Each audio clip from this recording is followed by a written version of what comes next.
Good morning.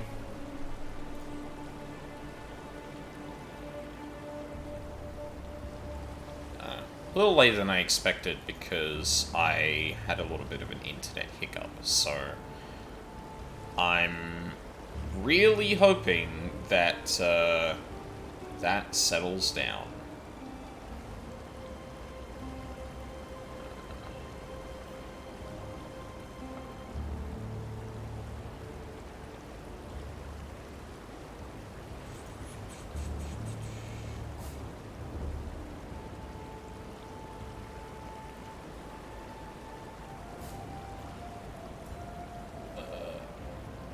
Looks like it's been fine since then. I'm hoping it was just like, I don't know. I hope it was just a PCN thing, because that would mean I don't have to actually worry about it. Yeah, so, I did what I said I was going to do this time, and I actually got a couple of levels to make sure we could start using the new build. I'll probably go on about that in a second. But yeah, the goal today is to at least get Acts 5 and 6 done. Hopefully, like, make our way into 7 a little bit. I don't know how much more dialogue... Oh, I know there's going to be only a little bit of dialogue initially in Act 5, but then there's going to be, like, a second wave of it. And in Act 6, there's a few points at which we're going to be talking a lot to a certain character. But that's, like, one of my favorite... honestly, one of my favorite characters in the game. Just because of the kind of, like, lore dump they give you. But we will find out about him. We will find out about them. Excuse me. Soon. In the meantime, what the fuck did I do to my build? So, before we were using, Can't see why I'd want to do that here.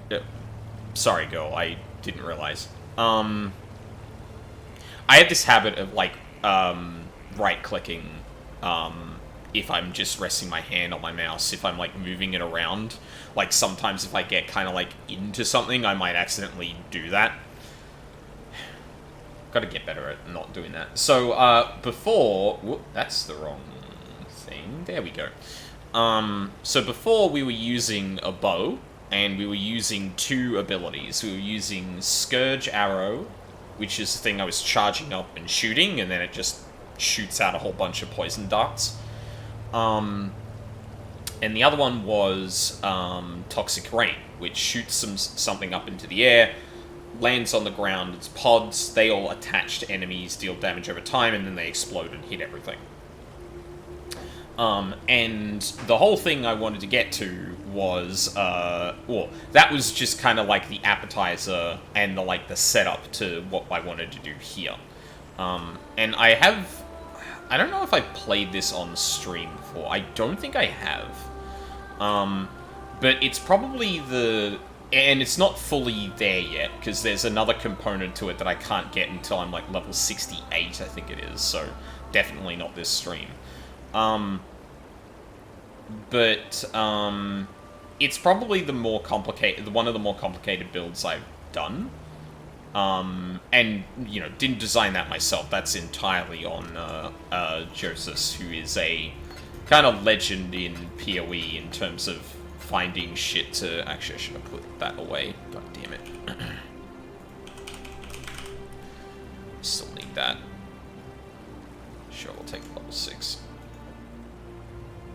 Do I have a place for that? I sure do. Nice. Yeah, so, what was I waiting for? I was waiting to be able to equip this. Nycta's Lantern. It's a fairly straightforward mace. It doesn't have a lot of mods to it, but it has one very important mod, which is called Battle Mage. Gain added spell damage equal to the damage of your main hand weapon. So you can see that, like, for this scepter, it says it's got physical damage and elemental damage at the top. The elemental damage is in red because it's fire, given by a mod below. But we've got 90 to 134 physical damage, and we've got 83 to 163 elemental damage. Now, what Battle Mage does is it takes those two numbers and applies it to spells. So, for example, I put on Blade Vortex, which is this guy? Yeah. Deals 22 to 33 damage. Okay, that's fine. But with this, I actually add an extra 90 to 134 physical damage. So that's like... what's the average of those two? Like 115. Average of this is like 27? 28? 27, yeah. 27 point something. So that's like a, 300 to 400%, or 300... Oh my god, I can't do math. Makes it 130 something. So it's like a... Yeah, it's like a 5 to 600% increase in damage, which is pretty big. And because we were investing in poison before, physical damage contributes to poison, so we just get some really good poisons. Now, the whole thing with Blade Vortex is that you use it and some blades spin around you. Therefore, anyone that comes close to you, they get repeatedly hit depending on how many blades you have. And it turns out something like this with Battle Mage actually benefits spells that hit pretty frequently in a lot. At least when you're talking about uniques that give you Battle Mage. If you can get Battle Mage from other sources, you can then make weapons that give you shitloads more, and it can benefit slower skills more. But for a leveling thing, Battle Mage is great for just buffing the shit out of some spells that hit pretty quickly, but not very hard. Thus we talk about Aberrath's Hooves, which is kind of the linchpin of this whole thing. So the Josus build was basically, hey, how could I deal damage by increasing my movement speed? And it turns out there's a way, because the faster you move, the faster you step. Apparently there is actually, because of the way the animations in the game work, there is, an actual threshold of movement speed that once you reach it, you actually start potentially getting less steps because of the way the animation actually plays out. We're not reaching anything close to that, because one of the things that allowed this to be absolutely busted was something in the end game that is no longer there and requires you to poison yourself a shitload of times. There used to be a gem, I think the gem's still around, that would increase your speed based on the number of poison. Oh, actually, no, maybe that enabled the self-poison, and then the Sextant was the one that gave you the movement speed per poison on you. I forget which way. I feel like it's that way around.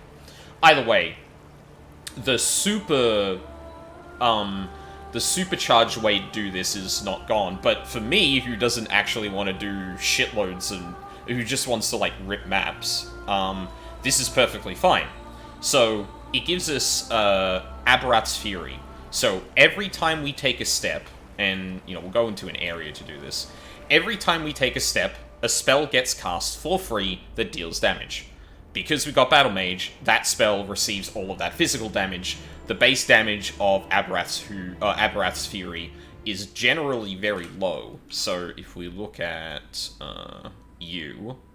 Oh, I need to move to... So if I take this off... How much is...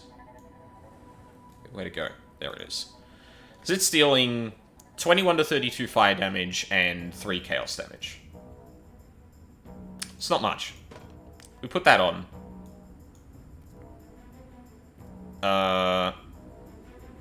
29 to 43 physical, 56 to 99 fire. So, yeah, it increases it by a lot. And the funny thing is that it actually increases it in such a way... Well, it's actually adding less than it usually does, because I've also got Deadly Ailments, which reduces the damage of hits. which is... Well, actually, no, I think those calculations are before hits. Fuck, I don't remember how that works. Damage calculation in this game is, like, very particular, and I don't remember how that particular bit goes. But yeah, that's the whole idea. We now move, and we deal damage. We get Blade Vortex, and anyone that comes near us, again, while we're stepping, gets dealt even more damage. And then we have Val Earthquake, which is a skill that once you kill enough enemies you can use, and then will deal an additional hit every time we walk past. And every now and then drops like a big one that is, or it drops an Aftershock, which is a delayed hit. So we're walking through, and there are 3 spells that are all hitting at the same time. They've all got physical damage to them. They're all poisoning. And because we've got this guy, those poisons proliferate. So you step through a group of enemies, and then they just all fall over in a wave. It's sick. And this isn't even the end of it. There's actually a component to this that, like, I can't get again until it's level 68 that is really cool about it, that makes it even more absurd. I guess the only other component to explain about this is Plague Bearer. So, that's a buff you have. While active, it actually absorbs damage you would have dealt with poisons. So, if you were going to deal a poison that deals 100 damage, it instead deals 80, and 40% of the total damage is actually taken by the Plague Bearer buff. And it holds on to that until you press it again, in which case, and at that point, it deals that damage over deals that total damage over 10 seconds. So yeah, building up poisons from a shitload of hits, so it builds up pretty quickly, and then you just have this nuke on you. What is effectively a nuke because of the way the damage calc works. Because you can basically get a whole bunch of damage, like, 5,000 I think is the cap at the moment when I was testing it. You deal that over 2 seconds, that's 500 damage per second. Which, when all of our hits are kind of like maybe approaching 120, is like a significant amount of damage. And yeah, you can see the like fiery explosions there. All of those poison. So if I don't even press a button, things are breaking. Oh look, everything's dying. Well, okay, maybe not the magic enemies. They're gonna take a bit more, and maybe a Blade Vortex to just kind of tear through them a bit. But yeah, that's what we're gonna be using for the rest of this playthrough. We're just gonna be walking. Hello? Yeah, thank you.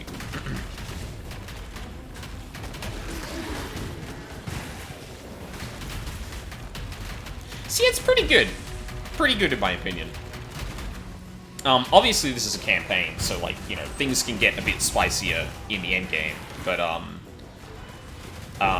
we have a plan for before we hit maps.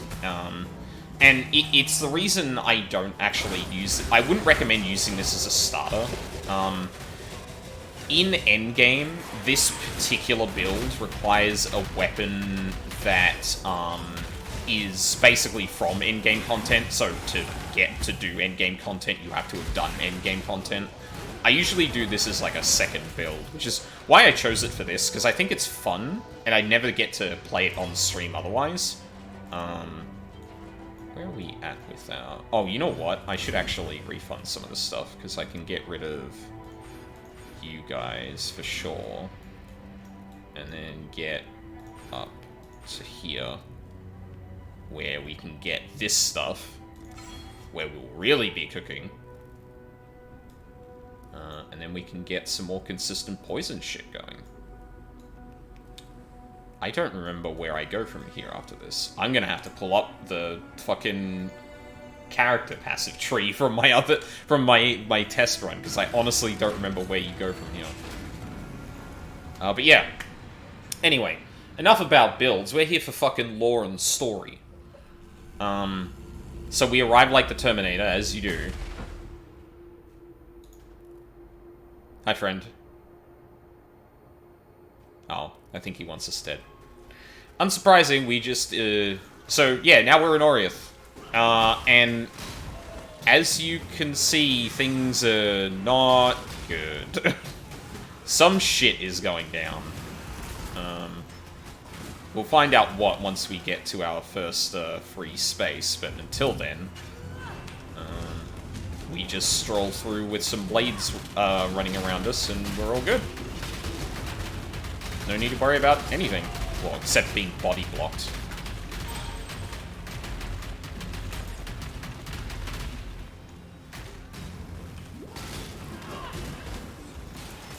It's one thing I'm not a huge fan of in games like this is there's a tendency to, like, especially with, like, enemy hitboxes, there's a tendency to just, like, make them, like, bricks or walls, and that means that, like, when you, when you run up against them, they just, like, refuse to let you go. And depending on the netcode for games like this, too, like, that can just result in a whole bunch of unfortunate shit. Oh yeah, and that's how I kill that's how I kill bosses now. Cool. Oh, thanks, girl. Yeah, everybody hates Oriath. Fuck Oriath. All my homies hate Oriath. Yeah, and the way that I actually try and kill enemies quickly is just, like, running a circle around them. It's funny. It's funny, because, like, one of the big advantages of doing, say, like... Oh. Glad others are finally seeing things my way. Fuck yeah. Well, Cecilia, I'm not gonna lie, I'm pretty sure the Karui have been thinking of this for a long time. Let's not... I never actually thought about that before, but, like, some white woman from Oriath saying, like, oh, wow, I'm glad all these slaves are deciding to rise up, is like... What the fuck? Hello?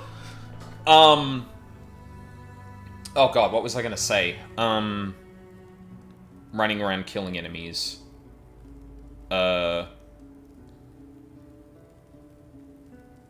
Jesus, that completely derailed me. Fuck. Oh, well. Rip. I'll figure it out. It's fine, I'm sure I'll remember what it was. Oh yeah, that's the bow I already had.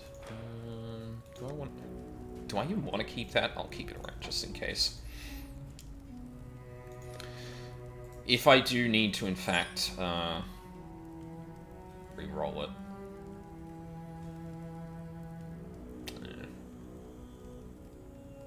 Yeah, we do kind of... It's a shit amulet, but the anoint is pretty important. And I don't get my next amulet until... Yeah, 68. Ugh. Oh yeah, this is the guy that, is the weapon that kind of makes it work in endgame, but we'll get to that at a later date. Yeah, alright. Hey guys, how's it going? After everything I've done, it took an Oriath to get these slaves up off their shackled asses and fighting. I guess the Templar should have treated their lessers better than their slaves, eh? Well, I'm not about to turn down a gift from Kitava. If he wants slave and outcast to join hands, then let's remind these Templar that they're flesh and blood, just like us. Utsula Makora is what they call me. I'm what passes for a chief around here. Well, I put the steel in their hands. I tell them where to stab, where to run, where to die. If that doesn't make me a chief, what does? Eh? Blood isn't the only currency we need to earn to buy our freedom. We can kill all the Templar mongrels we like out there. Won't matter a damn if we don't get inside their stronghold, the Templar courts. Might as well put my bloody chains back on right now. Problem is, there's some sort of witchery surrounding the place. Only those who see the truth with faithful eyes are getting in there. The power of innocence is all in the eyes, you see. Yet Blessed Kitava has answered my prayers and sent us just the pair of eyes we need. The ever-faithful Justicar Casticus. He's there in the control blocks right now, smiting my people with self-righteous fury. Find him and rip his faithful eyes out. Then I'm sure the good Justicar will be kind enough to see you into the Templar cause. Oh, I get it. Because eyes. Talakura. Fucking the audio balancing for him is really bad. Try and get right up next to him. Take a deep breath. Inhale the twin stink of exploitation and oppression. Yes, these pens and cells have been our home away from home since the first card we were brought here by Marseus Lioneye, their great hero of the Empire. One of the best slavers they ever had. Not that he was the only one. Captain Sigmund Fairgraves funded many an expedition of the whipped backs of Karui children. High Templar Dominus was only the latest in a long line of men to grow rich by trading in misery. Oriathan wealth was built on Karui poverty. Oriathan gold will forever be stained red by Karui blood. So yeah, there's some shit going on. What the fuck is up with the music? Isn't even up that high. What the fuck? You need something? Overseer's Tower, this place is called. Do you know the worst thing about the men who stood here, watching us, cursing us, descending to whip and kick us like curs? They were slaves, like us. Willing to turn on their brethren for a bigger cage and a few extra rations. I can't quite put into words what a pleasure it was to take this tower, to rip the greedy eyes from those traitors. Did they see it coming? I hope so. Kitava? Well, I know his other names. The Black Spirit, the Cannibal King, the Ravenous One. He was all of those things before Tsukuhama slashed out his eyes, before Valakor drowned him in the sea, before Hinekora whipped him and condemned him to immortal darkness. Kitava has learned from the suffering inflicted upon him, learned what cruelty is from his own flesh and blood, learned what it means to be a slave. Now he hungers for freedom. Not merely for himself, for all of us who have suffered under whip and shackle. Kitava is the tormented one, destined to rise up from the darkness and banish cruelty from this world. And we, his children, rise with him. Oh, man. Oh, we're gonna have some shit to talk about later. I don't remember that line, or those lines.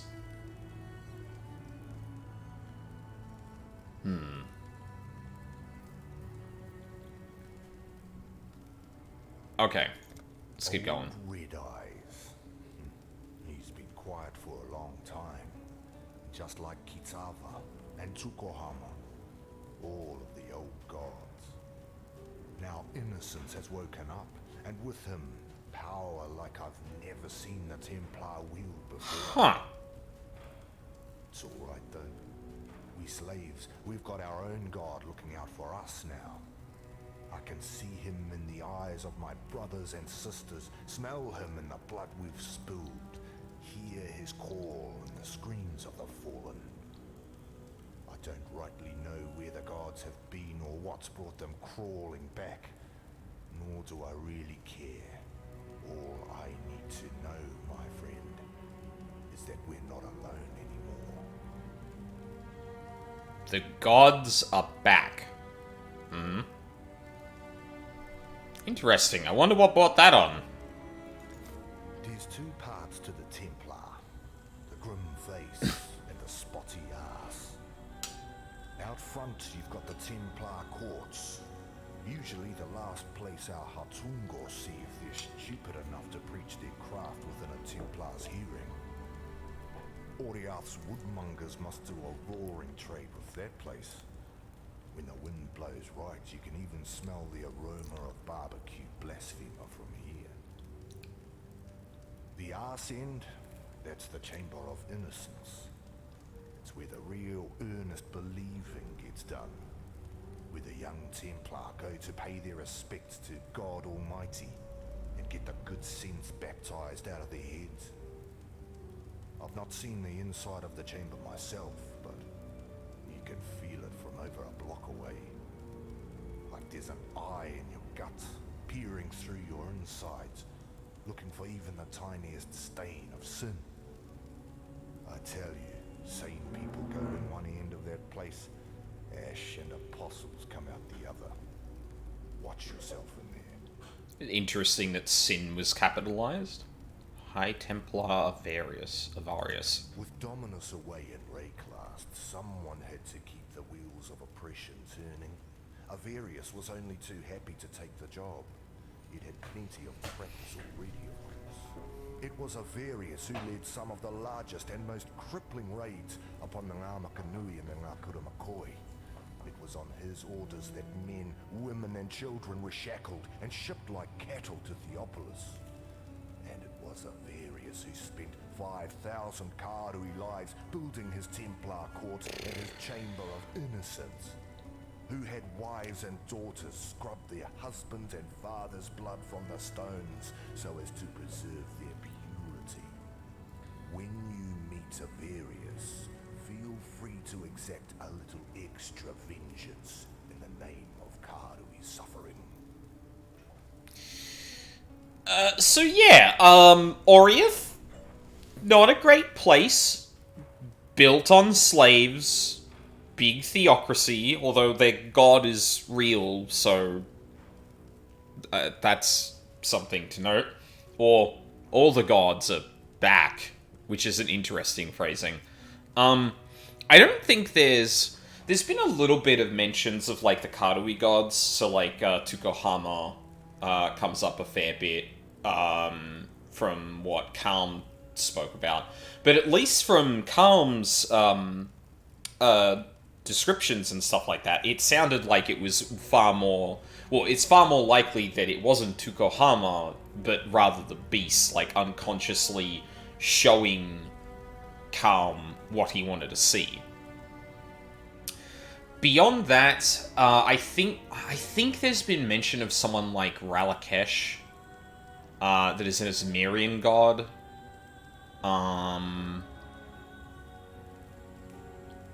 Wait, no, Ezamite? Oh, shit. Fuck. This is why I really need to re-educate myself on this game, because I keep forgetting, I keep switching the names for the Ezamites and the Esmeri. And honestly, I think it's because the game doesn't do a very good job of actually distinguishing the two. Or, rather, that, like, that particular aspect of the story is a bit harder to absorb in terms of, like, this culture was here then and all that. Which is, again, why I'm even doing this in the first place, to kind of, like, re-find parts of this that I need to think about. One thing I will note, and we'll see a more obvious example of it, like, later on, but, yeah, well, obviously painting, the leadership of Oriath, the Templars, and kind of Theopolis in general, is, like, very, like, expansionist, aggressive, you know, fundamentalist theocracy kind of thing. You know, we've got an eagle sitting on the what is the sign of innocence. I don't think there's much reason to dance around that, to be honest. Or is it this? It's meant to be a symbol, like, connecting innocence to the Templar, from memory. But, yeah, interesting choice of an eagle sitting on top of that. Wonder if that could be pointing at anything in particular. Exile returned. How was that even possible?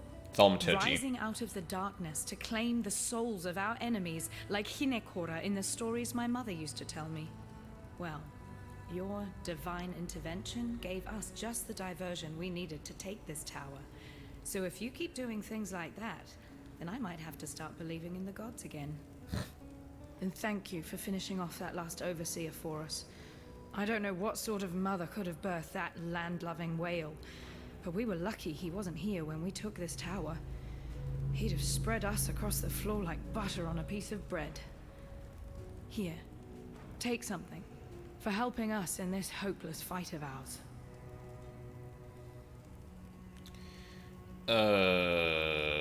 Ooh. Actually, hold on. That's a good question. What am I... Okay, I know I need to stay on top of fire resistance. That's for sure. So we could probably go fire and lightning. Yeah. Greetings. We'll try fire and lightning. You. Thank you. Yes? We'd been planning it for months. Spreading the word, stealing weapons, gathering support. Utula and his followers did most of the dirty work. I just carried a few messages here and there. Should have known I'd end up like this when the real fighting started. In the darkest hour before dawn, that's when we broke our chains. And as many overseer necks as we could wrap our hands around. We took the Panopticon as the sun rose over Theopolis, and that's as far as we got. When you're up against cold steel and colder hearts, there's only so far that anger will take you. Few of us can say that we've devoted our lives to anything greater than ourselves. Can you? I think Utula can. Since the day I met him, I've seen Utula do nothing that wasn't in the service of his people. He's a smart one. He could have escaped. He could have sailed off to Namakanui and never looked back. Yet there he stands, our herald of freedom. I might die of this wound, yet I'd be giving but a fraction of what Utula has to honor the Karui way. Yeah, she is wounded. Huh. You have anything to say about Lani? Lani's a pretty tough girl for a half-blood. Her Oh. mother was Karui, but her father, a lord with a nose for island flowers. Despite that Oriathan stain in her blood, Lani risked her life time and time again, slipping us the information that she bore between the lords and ladies of Theopolis. Honestly, couldn't have put the pieces of this uprising together without her. And she's a fighter. Struck down 2 overseers before a third managed to put that scratch on her. Don't worry, it won't slow her down for long. Not Lani. And just in case we wanted to make sure we're driving the situation home, yeah, Oriathan's kind of... I guess the implication here is that Lani wasn't actually in the slave pens like Utula, which I guess kind of makes sense from her dress. It's obviously a bit more decorative and fancy compared to Utula's, which is like very much like, yeah, that man works a that man works a fucking forge. Like, yeah. Hi. Unlike these assorted ignorami, I'm not surprised to see you here. The beast is dead, all thanks to you, I suppose. I was listening to the beast's death rattles when these lunatics broke in, wrecked the place, and dragged me here to tend to their cuts and bruises. Thankfully, I was able to bring some of my paraphernalia with me. The balance of power is shifting in your favor, O murderer of nightmares. If I am in possession of anything that might smooth the transition of governance, don't hesitate to ask. You'll find my terms quite reasonable. Oh, I fucking hate you. Some time ago, I fabricated a device able to sense and amplify the corrupt murmurings of Rayclast, a miasmeter. I listened to those whispers for years, lingering beyond sane comprehension. And then the scream. Such profound agony that my mind was nearly sundered by its percussion. I thought another cataclysm might be upon us. But no, it was you, slaying the beast. I was witness to a singularly potent cadence. This corruption, I am convinced that it holds the very key to our human history, and with it, our very existence. Yet without the miasmeter, I'm condemned to deafened ignorance. It remains in Piety's laboratory, as long as Utula's miscreants haven't vandalized the poor thing. Find it. It's funny, she reminds me a lot of, Farewell. hold on.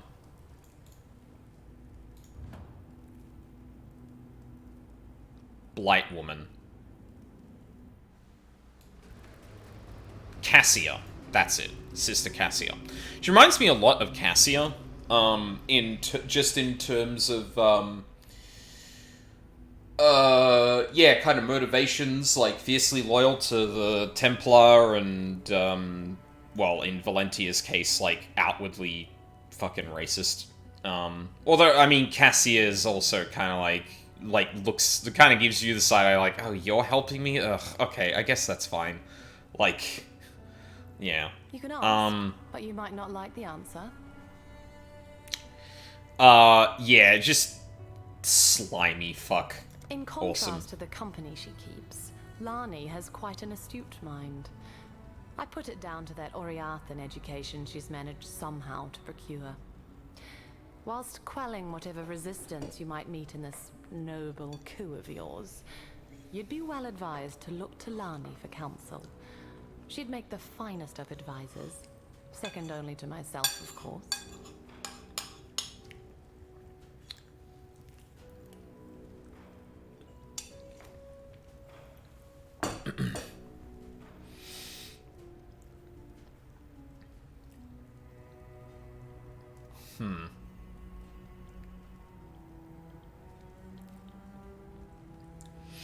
Because I'm wondering now, like, the implication...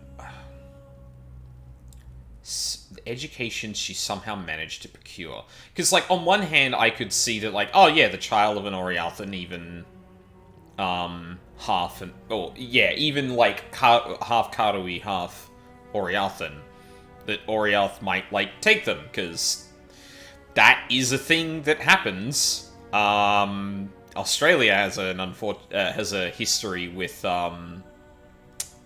taking kids away from Indigenous people and then, you know, trying to educate them out of their culture. So it wouldn't surprise me if, you know, this fascist adjacent society did kind of the same thing.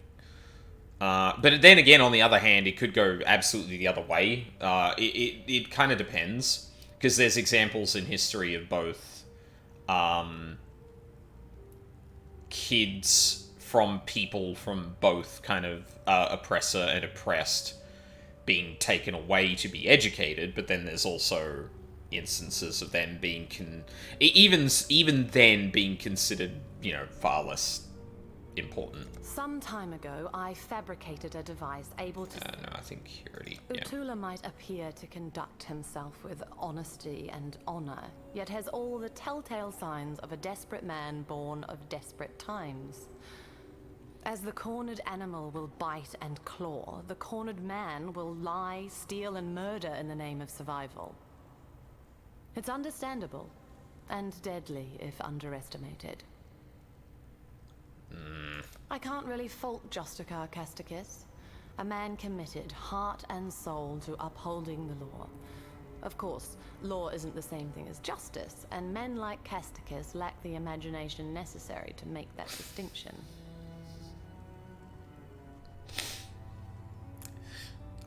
Alright. I think under no circumstances do you have to hand it to Justicar Casticus, but that is a very good it's a very good reading of that. Holy shit. Innocence. I'm not sure there's a great deal of difference. Huh? Around the time I heard the beast's mortal scream, the newly appointed High Templar Avarius went through something of a revelation. The manner in which he speaks and acts now would indicate that he believes without doubt that he is some earthly embodiment of God. That's faith for you. It'll reduce grown men to the madness of infancy. Yeah, that's totally... yeah. I gave Piety everything. Devoted my life to her work. What did that thankless bitch do for me in return? Left me here to polish her beakers while she pursued glory in Rayclast. Oh. You killed her, did you? Mm-hmm. Likely as not, you'd have killed me too had I been there. In that case, perhaps we both got exactly what we deserved. Yeah, there is a river of dead bodies, basically because Piety pissed me off, so yeah, you're probably better off not have been there. Piety and I have devoted ourselves to the betterment of the human condition. As for our methods, Piety had a saying that summed it up nicely. Would you consider the feelings of the stones when constructing a glorious cathedral in the name of God? Casticus supplied us with slaves, mostly Kardui, and I put them to good use. In fact, I believe their participation in my experiments elevated them from squalor to splendor. Our subjects were able to give their otherwise meaningless lives to something greater than themselves. Isn't that what we all want in the end? Oh man. Okay, I wanna build the foundation of a point that I will need to make later on. And that one of the second last line there is probably the most indicative of it. And so, basically from the Oriathan point of view, the Karui live meaningless lives. Which is garbage. Like, meaningless by whose definition, right? And you could read it one of two ways when it comes specifically from someone like Piety or Valenta, where it's either my purpose to elevate mankind to godhood means that I am giving people who aren't seeking that meaning, or I can give these slaves actual meaningful lives rather than the meaningless ones they're already living. And you can read that either one of two ways too, of like, well, they're slaves and they're, you know, their life is kind of like dispensable in that regard, to which I would point out like who made them slaves. But the other way to read it too is probably something that aligns a lot more with what's happened in the past with slavery and things like that, where people have justified it by saying like, well, you know, they're primitive or have primitive beliefs and aren't doing the things we're doing. So obviously this is meaningless because we're doing better thing that is objectively better according to us.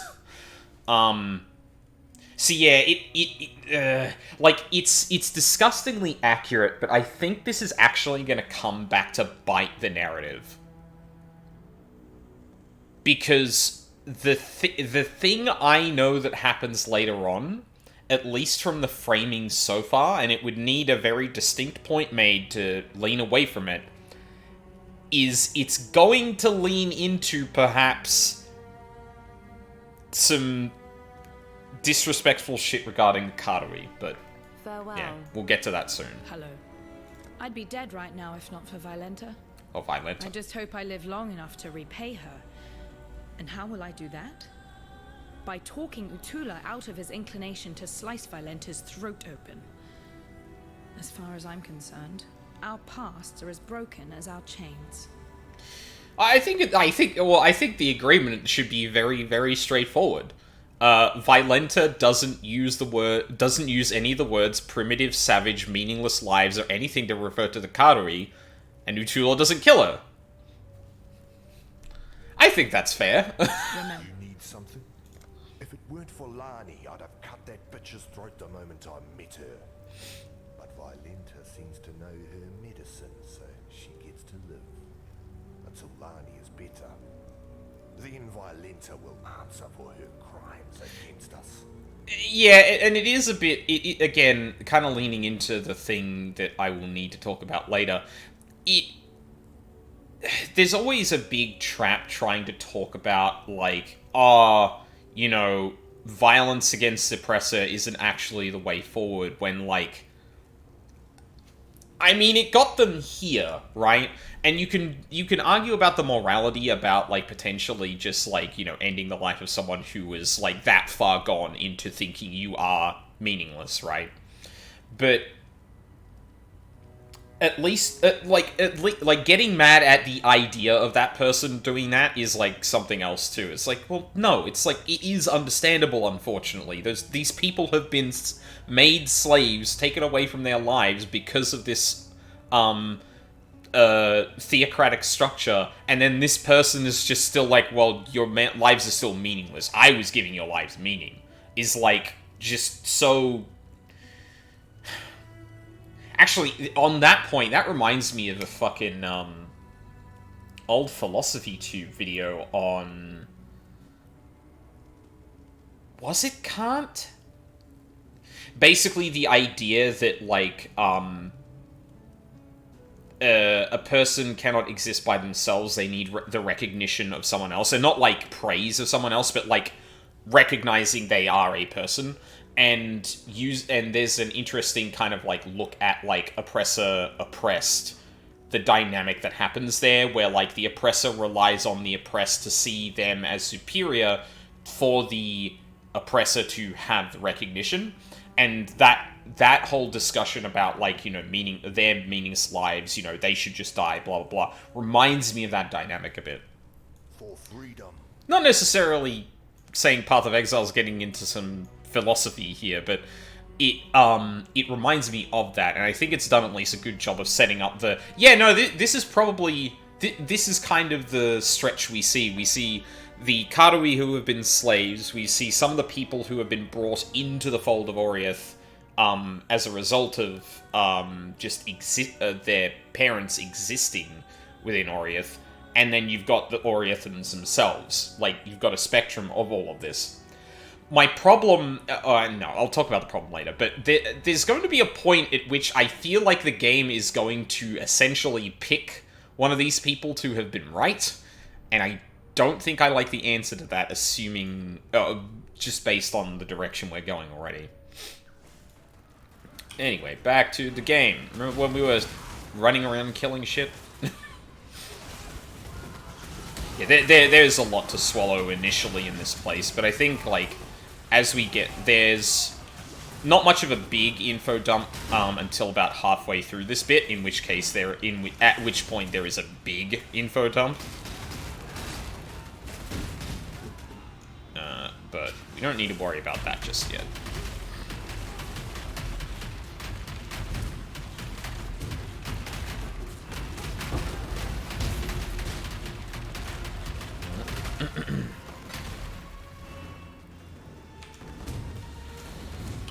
Sorry folks, just looking for experimental blasphemous devices. There we go. Somehow, I doubt piety's science is going to solve our problems. Agreed. We shall peer at their cosmic wonderments as they wake and writhe within that deep and nameless dark. Damn. Oh yeah, also, yeah, just in case all of the descriptions up until this point weren't enough, yeah, that's a symbol of Oriath. And Theopolis. Wonder if that's trying to invoke anything. Hi, Charles!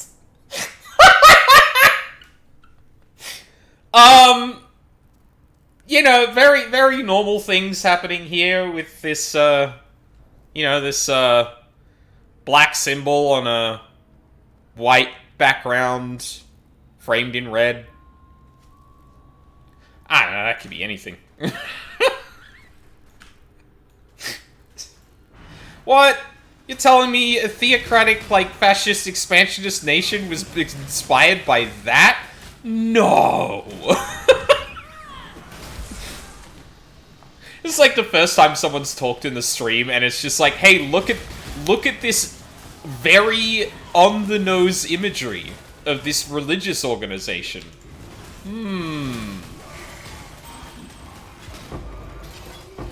Fucking Blue's Clues are... sorry. Yeah.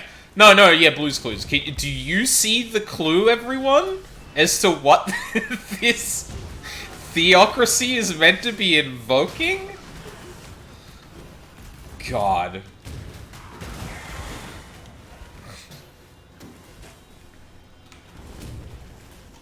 It is kind of a weird thing to try and apply fascist to, like... There's very obvious, like, Roman Empire things here, right? And, like, there's a trap that, like, Sean talks about in some videos where, like, you can't really apply a modern political term to something from the past. Like, calling, say, the Roman Empire, like, socialist or fascist or something like that is kind of like that term didn't exist in the same time as the terms we use now.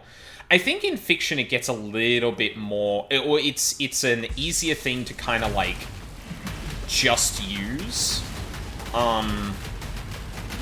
mostly because He should have kept a better eye out. like, it can be inspired by, say, the Romans, for example, but, like, you know, kind of very specifically lean into an aspect that makes them seem a bit more, well, makes them, like, distinctly fascist by our modern understanding, as opposed to just being like, nah, they're the Romans, and going from there. But I can say, oh yeah, I guess there's probably some distinction of whether or not that term applies to a society inspired by something historical. This city is doomed. That you wouldn't normally apply that term to, but then this. It's just, video games. All right, we've got 2 quests to hand in, I think, and then we'll keep going. I simply can't express how wondrous it is to see you. What? No, not you, Exile. The miasmeter. The hope of humanity lies in this beautiful device and the precious knowledge it shall divulge. Far more useful than an accidental hulk of meat and instinct like yourself. In fact, I wouldn't be surprised to discover that your slaying of the beast correlates directly to the strife we must currently suffer. At least you've proved useful enough to return the miasmeter to me. That deserves some small reward, I suppose. I don't know, ma'am. I think killing the source of all thaumaturgy wouldn't have had a big deal on the world. That doesn't seem to make sense at all. Not one bit. There we go. Thank you. By killing Casticus, you've given us a fighting chance. And about his eyes, I'm sorry you had to do that. Yet although Utula's solution might seem brutal, I've seen Kadui men blinded with a hot poker, simply for looking a fraction too long at an Oriathan lady. Yes, this is war. And just a little revenge, too. Take something. A token of our thanks. Okay. Jesus Christ. I don't remember that. We do greetings. You know, an eye for an eye and all that. An eye for an eye makes for good revenge, I guess. So you made just a car Casticus see the light, did you?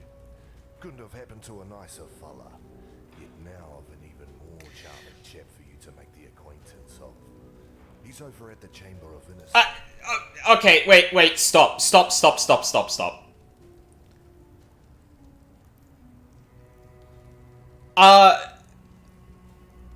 Hold on a second. I need to look up something real quick.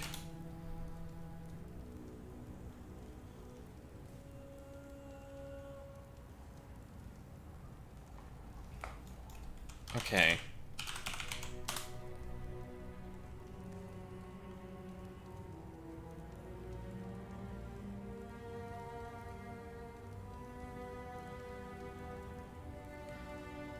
Oh, okay. Okay. No, that isn't. Okay, sorry. Some context. So Utula used the term fuller here.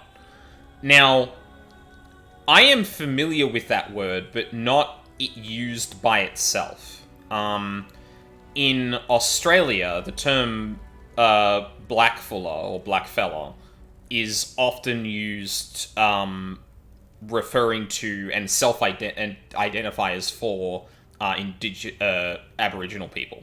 The people who were here before Australia was founded. And for a second, I thought that Utula was using that to refer to someone in Oriath, and I thought for a moment, hold on, can you actually use that word like that? But obviously he's not referring to blackfuller, and from what I understand, from what I just looked up, fuller is actually a, like, old word used just for men in general. Kind of, like a familial term. Or, yeah, sorry, not familial as in family, but like a familiar term. A term for someone you're familiar with. Sorry, I had to stop that for a second, because I was like, whoa, that seems like really out of pocket even for this scenario, and I needed to contextualize that. So, go on, Utula. Just a carcaster could see the light, did you? Couldn't have happened to a nicer fella. You'd now have an even more charming chap for you to make the acquaintance of. He's over at the Chamber of Innocence, beyond fella. Court, and I bet he's just dying to meet you. It's High Templar Avarius I'm talking about. Although he's so filled to the eyeballs with innocence that it's hard to tell where the man ends and the god begins these days. Well, that's good news for us. Kill the man, and you kill the god. Oh yeah, just kill a god, that's fine. The Templar without their god. Lambs in a slaughterhouse. For freedom. Alright. Cool. Yeah, sorry, weird aside, but, like, I really needed to clarify for a second, because, like, the question rose up in my mind, and I'm like, no. I need to actually, I need to actually look this up, because that is definitely the kind of thing that I could, like, get very wrong. Because, obviously, you know, I'm not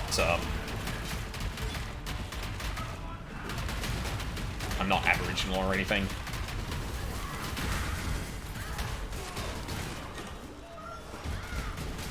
And hey, more opportunity for me to, like, you know, re-educate myself on a bunch of shit, not just stuff in Path of Exile. Especially because, you know, this Australian politics being the way it is, we tend to follow the Australia in a lot of shit. Just found out best friend had their second child. Oh, bestie, I'm sorry. One of my workmates, who I've been mates with since we were in high school, has already had his second child, so, like, I was already like, yeah, alright. Alright, clearly we're in that time now. Used only to oppress free will. Get their ass. Yeah. I'm sorry for time marching on as it has. What the fuck? Bannon? I don't think he's meant to be here yet. That's weird. Freedom. Oh, Oriath Square? Freedom comes to those who... When I was a courier for my father's house, I'd cross Cathedral Square 100 times in a day. On the fairest days, that square would be filled to bursting with Oriath's highborn, come to bask in the sun and each other's glowing nobility. It was a pretty sight, depending on where you stood. What makes sense, Charles? For freedom. And yeah, I guess that confirms, like, Lani was actually brought up in her father's house, so she was a bit more... Respect is probably not the word. She was given some of the benefits of just being Oriathan, if not fully. His wife was sick a lot and just thought, oh, regular sickness. Nope. Nope, that is that special sickness. I hope it wasn't a surprise to them, at least. Oh, just had. Well, yeah.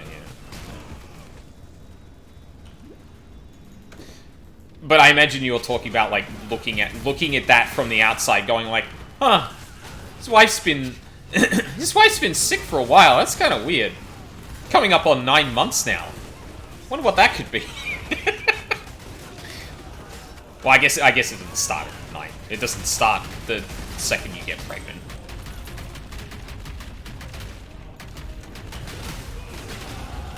And, well, the unfortunate thing is, too, that, like, with COVID and shit like that, it's like, oh, Jesus. Like, that, like, exceptionally long sickness, that could be real bad. Oh, no.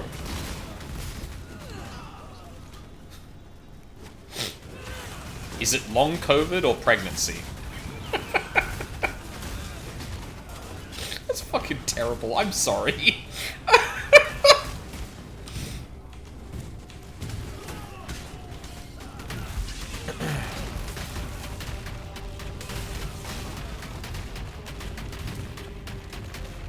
Chamber of Innocence.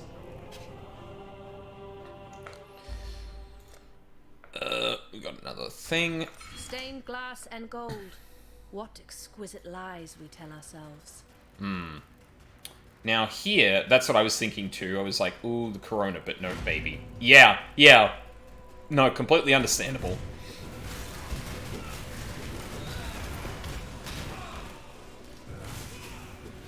Just gotta stay away from those beers, man. They're dangerous. Sorry. In my head, I was like, how can I make the joke of like, oh yeah, that's definitely not what we're all thinking. Oh, okay. Okay, so we're gonna get into some important stuff here that will be in the next 20 minutes.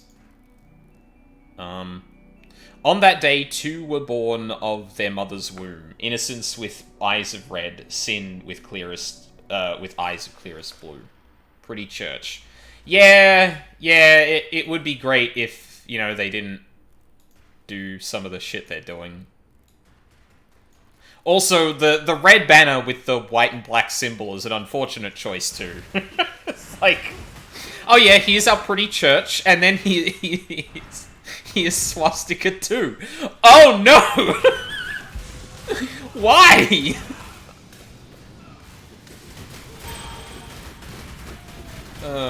No, but you don't understand. They got the symbol. The symbol is actually representative of an old god. They took it from a different. Oh, I'm getting ahead of myself in terms of story. Well, actually, no, that's an in-game thing. But yeah, best to close to our chest for now. Oh, that's out of order. We got one that talks a bit more about.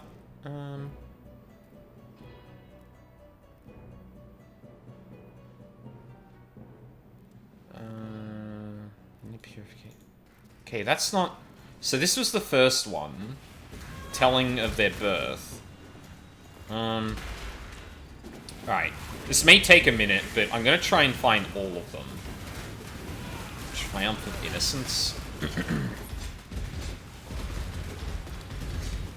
Alright, sir, can you go away, please? Thank you. Waves crash upon the shores of Oriath, waves of hunger, waves of desire. The ravenous god and his starving multitude rising with the tide, flooding our streets with death and depravity, till innocents cried out no more, bathing our city in fire, scorching the wicked to ash and bone. The ravenous god fled into the embrace of our glorious saviour. Driven down he was into soil, stone, and beyond into damnation by the will and light of our innocence. Oh, so Kitavo was actually involved in a battle with Innocence after that? I wasn't aware of that. Well, I wasn't aware of there being a tale. I don't know if that actually happened, because unfortunately almost everyone to some degree in these stories are unreliable narrators in terms of they either conveniently don't think about it, or a lot of the story is kind of like poetic more than anything else. Innocence, watch sin take root. No, that's after. Oh my god. All of these plaques are like out of order. It's weird. It's honestly one of the problems with the game in terms of telling its story is just that it decided, like, its random map generation means that you can experience all of this shit out of order. Which, like, you know what? This place of all places, like, coming up against, like, the leader of the Templar and whatnot. I feel like that's a fine place to just say, no, this has a fixed layout. When the mother of two broke bread, she allowed innocence to... Oh, yeah, here we go. Innocence to eat his fill as a reward for his virtuous nature. Sin was cast to scraps to remind him of his worthless ways. Yet the punishment only served to feed Sin's lusts. Before his brother's eyes, Sin stole a fish from the market and lied to the watchman who caught him. Sin then beat his brother until a promise of silence was extracted.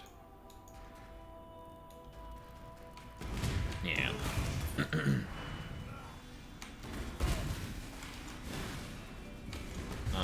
Then we go to... I think it's this one, and then that one.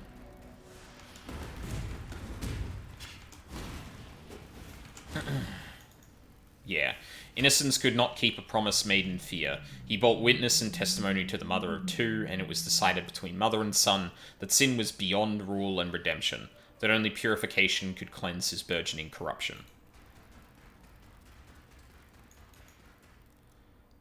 The village gathered to watch Sin become ash, and breathed deeply of the smoke that poured from his screaming mouth. Sin filled their lungs, their minds, and their hearts.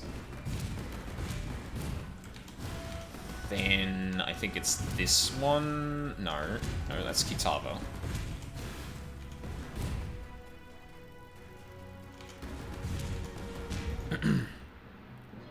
Innocence watched sin take root in the bodies of the men and women and children.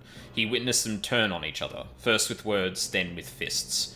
Friends and kin embraced in mortal struggles, their skin weaving with skin, flesh bonding with flesh, bone intertwining with bone, until the village had become one writhing giant forged of strife and hatred.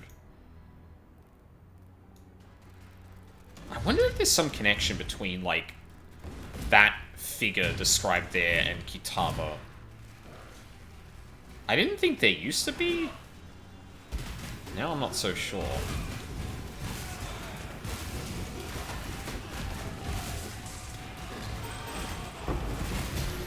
Wait, has this gone back again? What the fuck? Ugh, I hate how out of order this shit is.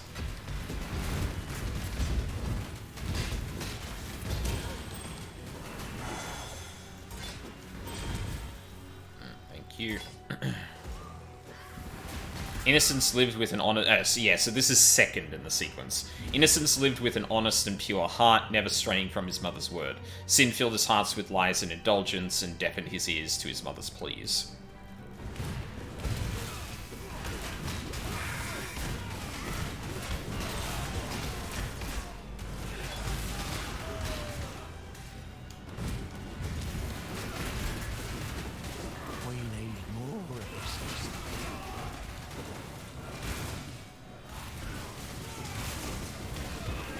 Seems to be actually next one in the sequence. Can y'all please fuck off? I'm trying to read here. God damn.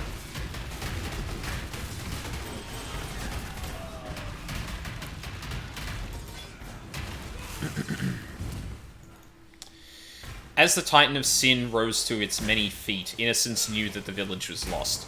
With an anguished cry, he committed it to flame. Motherfucker. Die.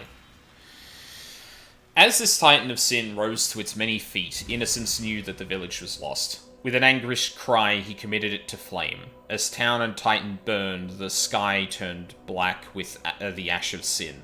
There, amongst the raging ruins of his home, Innocence swore an oath.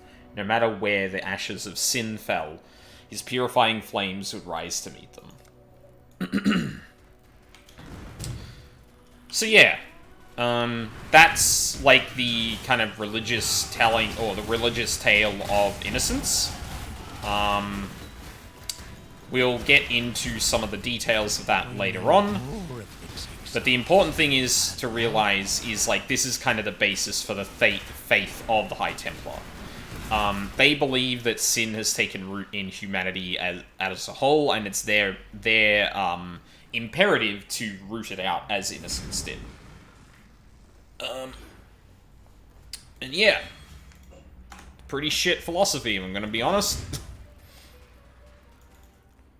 Alright. The world must be cleansed of impurity. Not if I have anything to say about it. Kneel!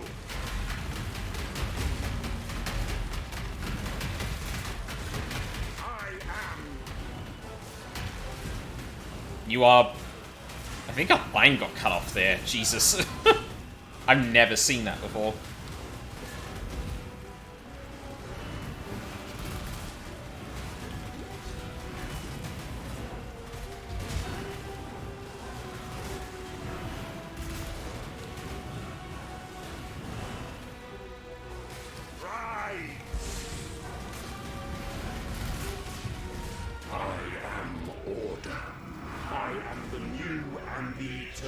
Oh. The pinnacle of hubris, the fall of man.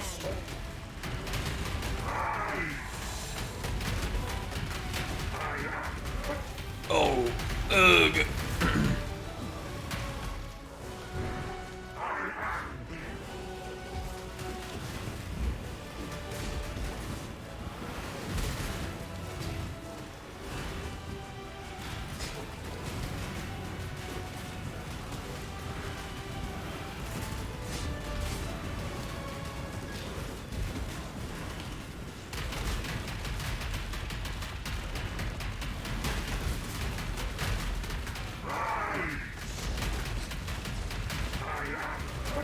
No, get earned.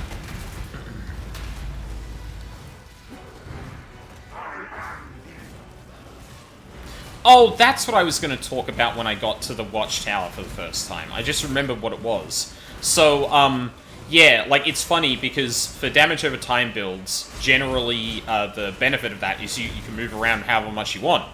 But this build requires you to move all of the time, which is a little different. So you do get the mobility, but at the same time, like, you can see me, like, running too fast around Innocence and getting blasted by some of his abilities because I'm walking too fast. I am no more. Innocence. You, and only you, I shall save. Hi, Sin. I am Sin, the Forgotten One. Would that humanity could forget all of my kind. Perhaps with your help, that might still come to pass. For now, the blinding light has been dimmed, and darkness floods in to fill the void. The desperate and depraved set a feast for their lord incumbent, Kitava, the Ravenous One.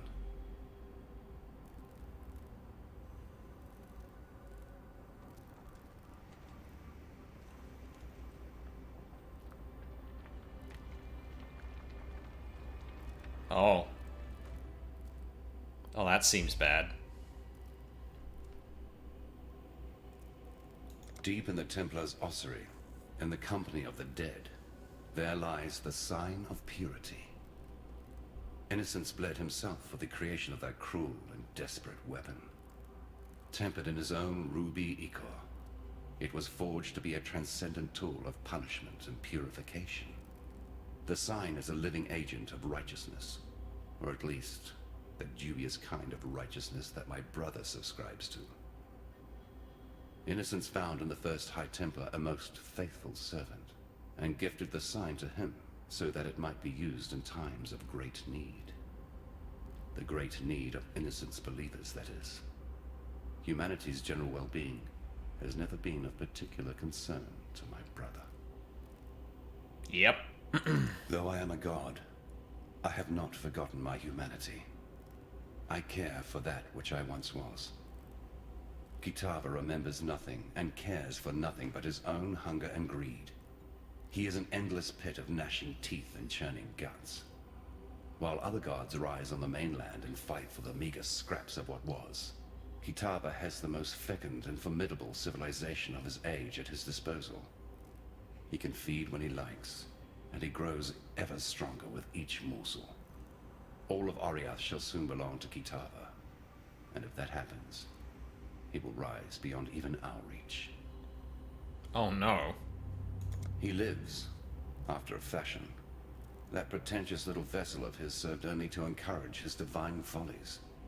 I have procured him a more sensible host, one that should contain his excesses and temper that fragile ego of his. Hear this, brother. From mind of lead to heart of gold, your soul shall be bound, your wrath shall grow cold. Yeah, that'll teach him. Yeah, so, sin is real. So is innocence. So is Kitava. And all of the gods. Who are now back. Confirmed. Why? We'll get into that. I am sin. Oh yeah, that's the Should thing. Kitava accept their invitation, there is but Oh. one thin sliver of hope for us all. My brother's sign of purity. That didn't... Look to it in the choking passages of Templar reverence. It shall be your torch when night falls at last. Sorry, Charles, I didn't see that last message. You're absolutely right. No, it's a symbol of peace. Like, it's the symbol of our god Innocence, which we... And come to think of it now, actually... Let the hunt begin. The symbol in question is the one without the strike through it, which is the one that Sin wields. There is something to the iconography that I'm forgetting. Unfortunately, because I know where that symbol comes from, and I can't untie it from that knowledge, and that's not knowledge we have in the campaign. So, like, I wanna lean away from that to begin with and just talk about it more generally. But yeah, you can see here that, like, you've got this, like, iconography of Sin, which is generally kind of like the ruby and the reds and purples, besides, like, Innocence's eyes. Although I do think there is something funny to that we might talk about later. But yeah, you see it encroaching upon this symbol, but that symbol is something that Sin is holding. If we could just get the items out of the way. Yeah, two lines on the side with the oval in the center. Nothing striking through it. But then on Innocence here, you see that same symbol, but with the strike through it. And I know one is meant to represent Sin... Well, Sin and Innocence have similar iconography, but with, like, a very distinct difference. I just can't remember, like, the exact details there. But yeah, so, shit's getting real bad. The worshippers of Kitava are kind of, like... And this is unfortunately where we may need to discuss something I think this game doesn't do well, that I didn't realize it was actually doing. But we'll get to that once I think it's actually definitively made its point. What in damnation have you done? Hi. You've destroyed him, and yet I hear the voice of Innocence, begging for our forgiveness, asking for our help. You and I. I heard him the moment the High Templar fell, whispering inside my damn skull, his heart beating within my chest. Innocence protects us now, holds fast the door against the murderous tide that rushes to meet us. He wants you to pass through that door, to bring order to the chaos beyond. I don't understand any of this. Moments ago, I was just a soldier obeying his High Templar, banning the nobody. Now, my God lays inside my head, telling me to let you through that door and to make my way to Overseer's Tower, if it still stands. It does? All right. I don't know what's waiting for you out there, but should you survive it, I'll see you at Overseer's Tower. Well, luckily for me, I can destroyed just him. teleport there. I think? Also, yeah, this is actually one of the more unique parts of the campaign, where we made our way through to here, like, just via the map. But now that's actually been blocked off to us. We can't teleport back there. And that's basically because after killing innocents, like Sin mentioned, now Kitava's influence starts to... yeah, Kitava has awakened and is destroying Oriath. Travel back through the Templar courts to Oriath Square and find the entrance to the ossuary. Once inside, find the Sign of Purity and use it to defeat Kitava. So, like, they basically redo the areas, but, like, they're gonna look a little different. Speaking of that, though, I am going to take a quick break here. Just get some more water in that. And when we return, oh, Utula's gone. Oh no.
I'm back.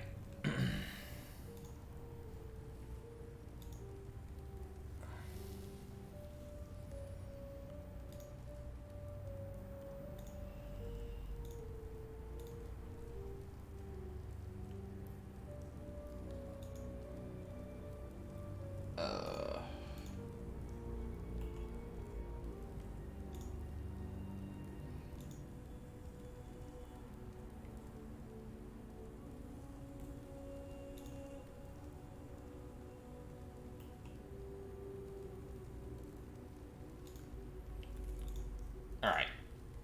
Let's get back to it. So yeah. Stuff's starting to go to hell. Hey Lonnie, what happened? You deserve recognition for what you have done. You've freed us from Templar oppression. Yet I fear you may have defeated the lesser of two evils. Still, take something. You'll be needing it in the dark times to come.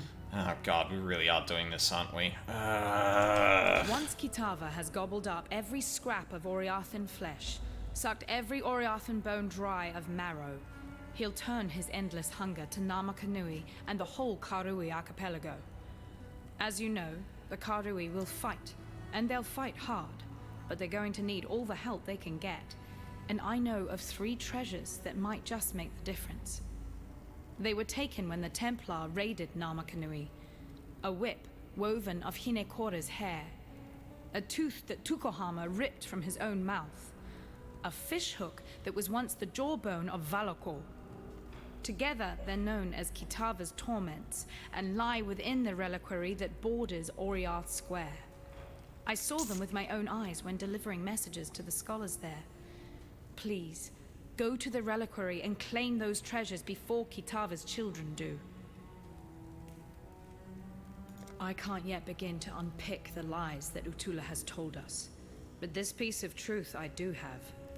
Utula sensed that very moment when you struck your final blow, when you broke the Templar's power.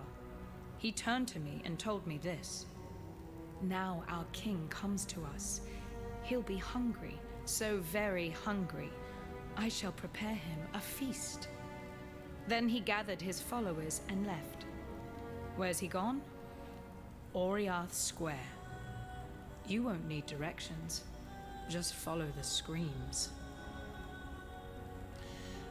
Oh boy. Remember, we do this for freedom. We're glad you made it. No, damn it all, that's just too strange to abide. I'm glad you made it. And innocence tells me I need to keep helping you. So that's what I'm going to do. I know my way around weapons and armor, and all things Templar if you should want for further enlightenment on that subject. As for innocence, I don't know. Sometimes he makes sense, other times he's a shattered god, but he'll heal.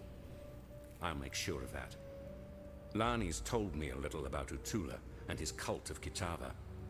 Enough to know what Utula's got planned. Bring about the fall of one god so he can raise up one of his own.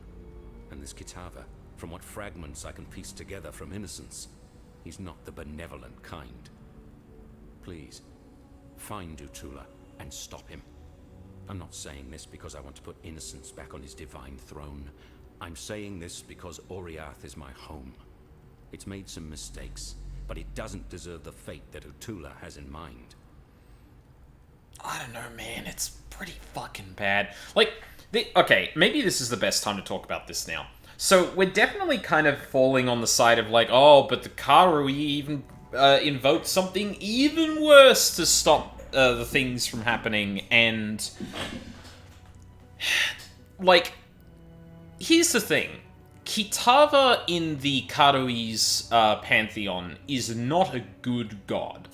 Like, this isn't just, oh, it actually turns out Kitava's been bad the whole time and no one knew, or something like that. Or, like, the Karui didn't understand their own god, and da-da-da. Like, no, this is a people calling on the god that would understand their situation the most, the one that has been tormented by the other gods, to help them, or, like, seeing them in him and worshipping him as a result. yeah, it's a little bit more complicated.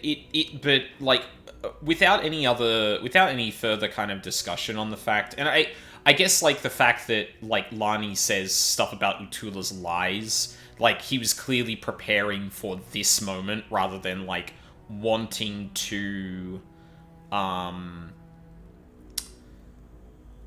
like just wanting freedom, worshipping Kitava as a way to get through things. It's like, no, Kitava deserves to devour. And, like, it's probably not going to stop at just Oriath, as Lani kind of mentioned. But it does read a little too closely to, the whole,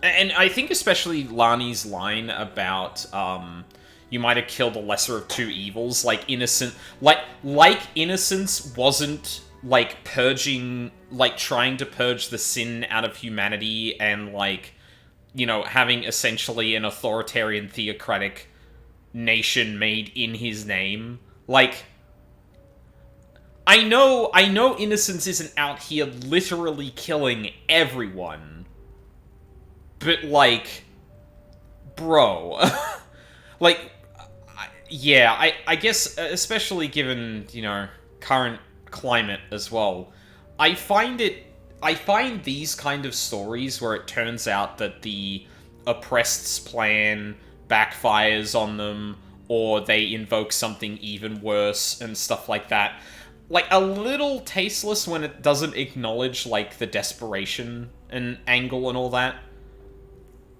And, like, it did talk about desperation a little bit, but unfortunately that was from Valentia, who doesn't look favorably on the Karui.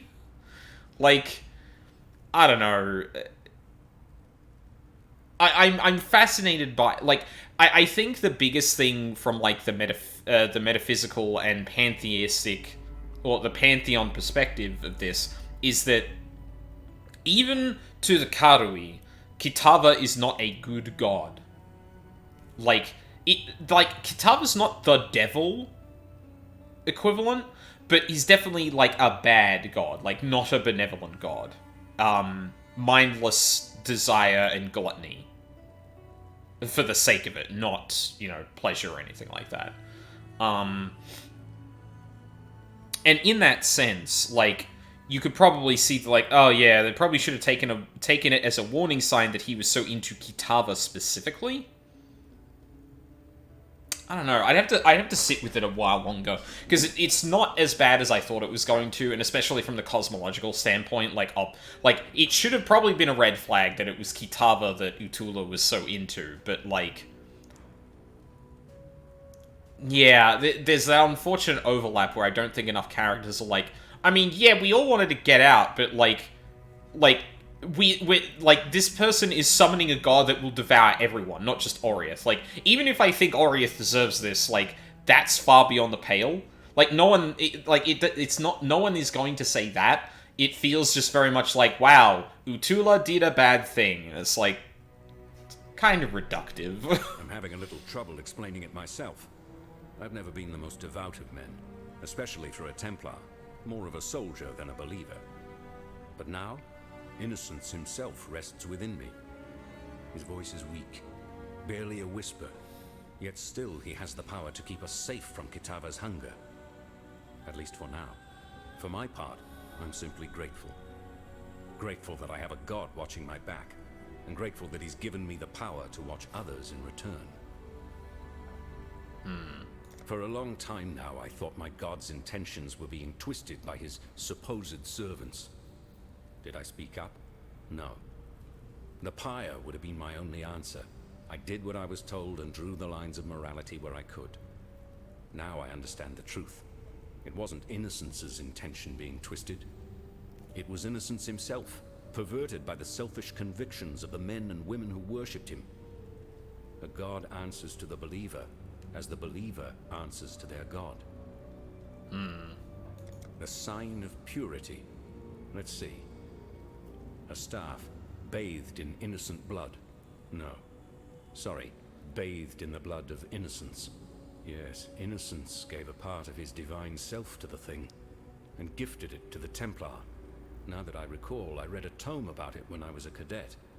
A bloody long time ago. I skipped most of the boring pages, so only remember the bit where High Templar Maxarius smote with flame the army of the faithless, with one ray of its hallowing light. The book's words, not mine. Outside of my humble flesh, the sign of purity is about all that's left of innocence. I'm glad we got to mention High Templar Maxarius. That will be important for later. Devotion should be honored, I suppose. For centuries now, the Templar have boiled the flesh and skin from the devout, and presented the polished remains for public appreciation in the ossuary. Personally, I think it's one of the better ways to remember those who have gone before us. To touch the bones is to remember neither the legend, the legacy, nor the lies. It reminds you that those bones belong to a man or woman who was just like any other man or woman. I'd be lying if I said my hands were clean of slavery's blood. I was a soldier. I went where Dominus ordered me to go.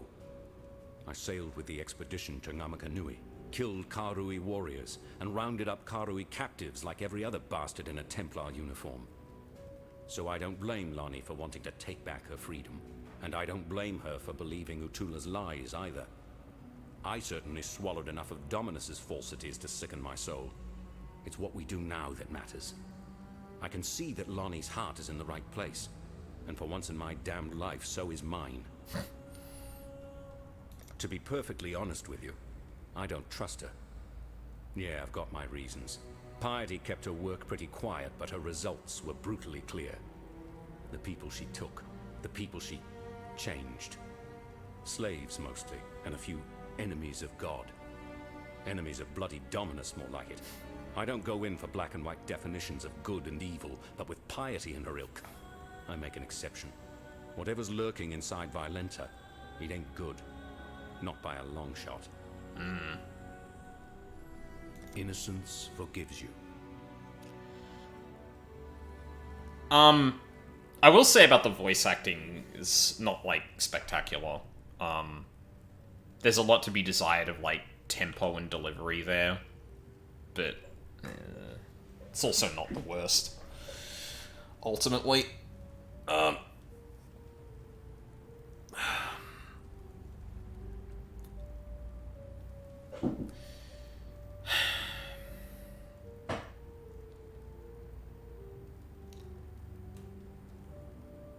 There's a fair bit to go over with the gods. I'm just trying to remember, like, what we do know now and what we will know later on.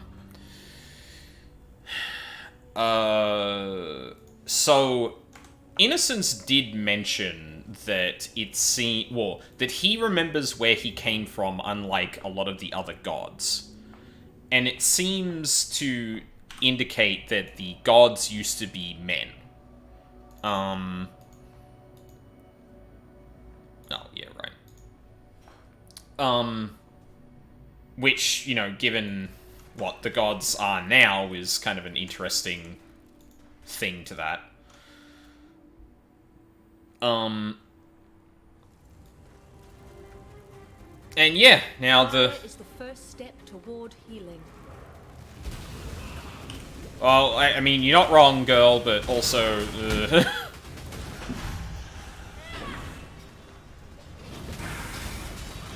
I don't think what the people that lit the fires are actually doing is, good. I give you to the earth.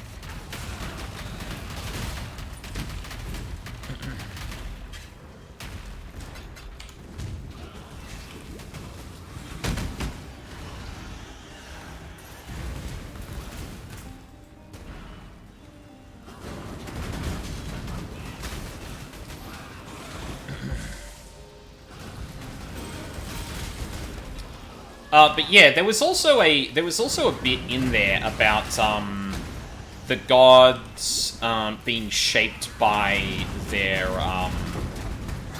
worshippers. And I don't actually recall much of how that functions within this world.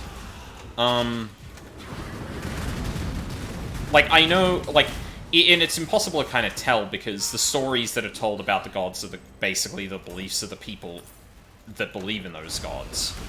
So, like, if people said, you know, Innocence did the things he did to sin, like, then Innocence will act that way. Did Innocence always act that way? Like, and I think Innocence is an interesting example there because I feel like the answer to whether or not he acted like that prior is pretty close to yes. Yeah. Cities were always a form of madness. Now it's just obvious. Cup your hands, children of Kitava, drink of the hot, sweet wine of Oriath, and let us stay ourselves from the feast no longer, for our king is ravenous. I don't know if there's meant to be a voice line there, but yeah. Yeah. Everything's gone to shit.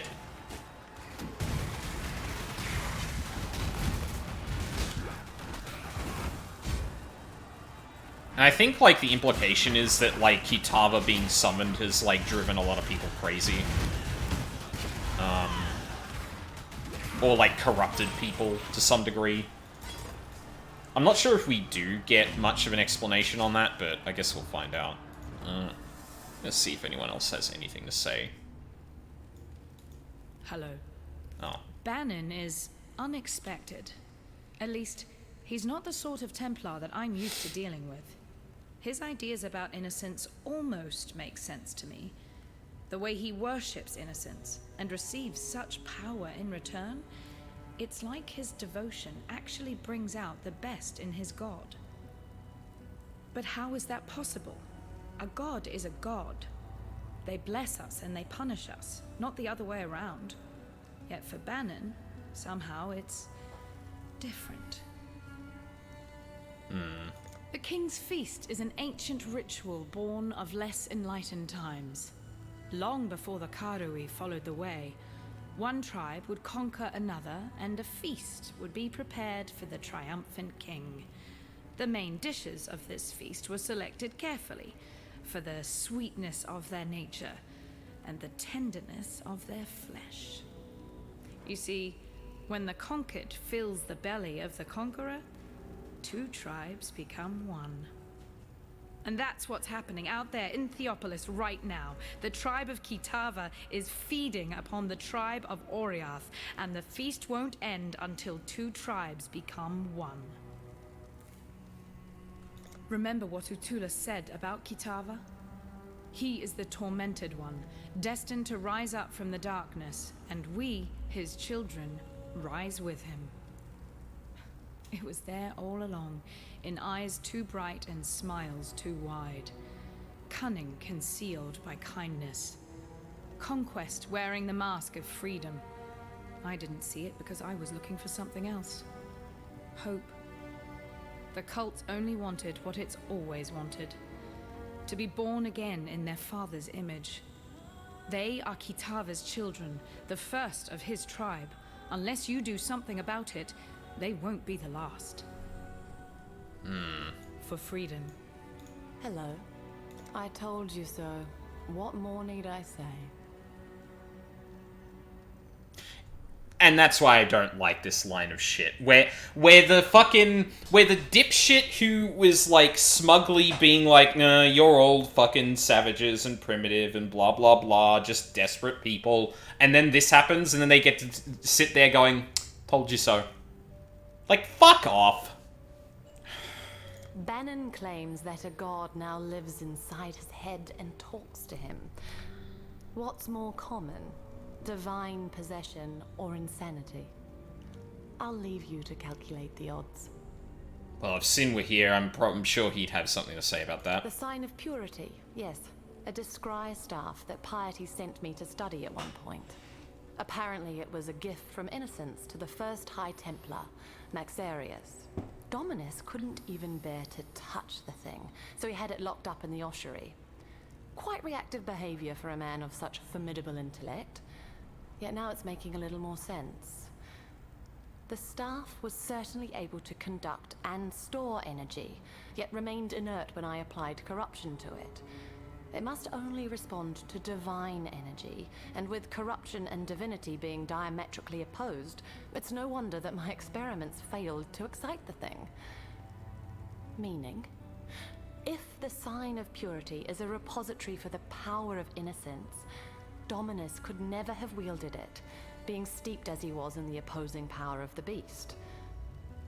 You, though, you're a different matter entirely. Because I'm neither. Also, yeah, okay. So, we are juxtaposing corruption, the thing that the beast kind of embodied, and thus thaumaturgy, and divine power, like that of the gods, of innocence, potentially the other gods too? That's a bit unclear. Like, Kitava is a god, but I would presume on the corrupt end of things. Maybe you can become a god that is, like, has, like, a polarity, so to speak, toward corruption. So gods are just gods of things, but certain gods can be divine, like innocence, or corrupt, like Kitava.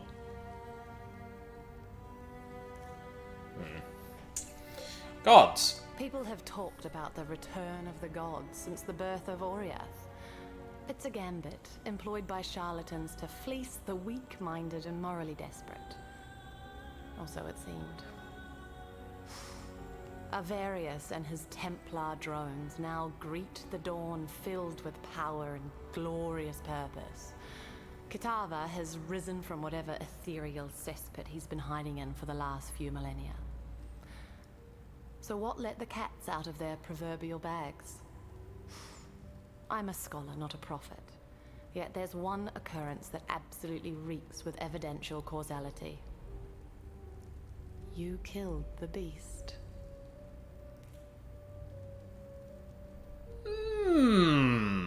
You really don't have a strong grip on cause and effect, do you? Things replace other things. It's the most fundamental of laws. The larger the thing you remove, the bigger the rush to fill the space it's left behind. Innocence was the nexus of power in Oriath. Remove him, and something of equal or greater power was always going to take his spot. Any idiot could have predicted that Kitava was going to be that something. Unless, of course, you thought it was going to be you. Yeah, see, I don't... Fucking hell, dude. Dominus adopted Chittis Cathedral as his personal laboratory. He decked it out with everything his miraculous mind could conceive of. His great work in Psalm, that which you destroyed, it all began there. Farewell. What do you need? I don't really like giving Valentia so many, like, yeah, told you so, this was always gonna happen, you guys are just idiots, like, God. How could you be so dumb? It's like, fucking... Don't give the fascist fucking dipshit a reason to cross their arms like, told you so. Come on. You're better than that. These bones should have been returned to nature. Oh, this wrong way.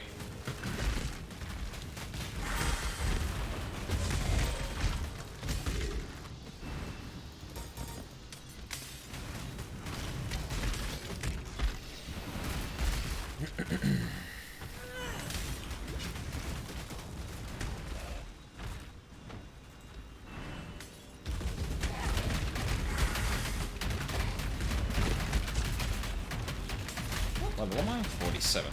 Okay.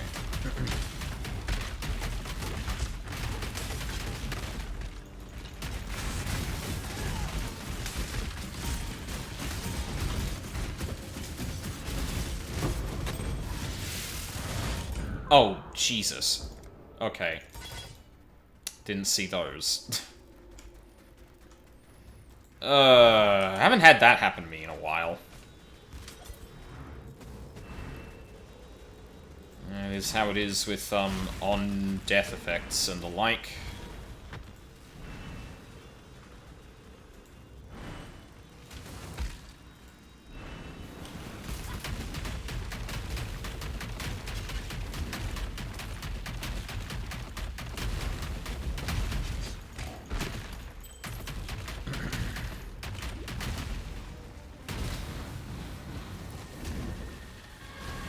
No, die, please. Alright, thank you.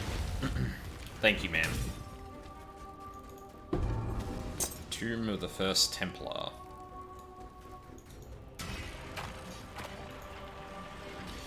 Wrought from blood and gold, innocence fashioned a weapon of tempered purity, capable of banishing darkness and bringing order to the chaos in men's hearts. This energy, so hauntingly familiar, from long ago. Huh. An empire is nothing more than a standard pitched in the naked earth. The time has come for you to raise the standard upon the peak of false faith, the apex of Chitta's cathedral. Drive it deep into that sacred stone. Mark the death of a faithless empire and slay the slavering kingdom that seeks to consume it. An empire is nothing. Do you have anything more to say? Okay, no, we can't have we can't have other discussions with you just yet. Alright, Sin, I'll do your dirty work. Well, and I do like Sin's perspective here, where he's like, nah, both of these people are fucks. Like, some people were trying to raise up innocence, they didn't fucking...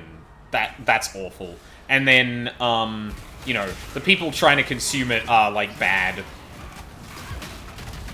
But, like, Sin's perspective is much more folly of man, as opposed to, like, oh, but those Karui, you know.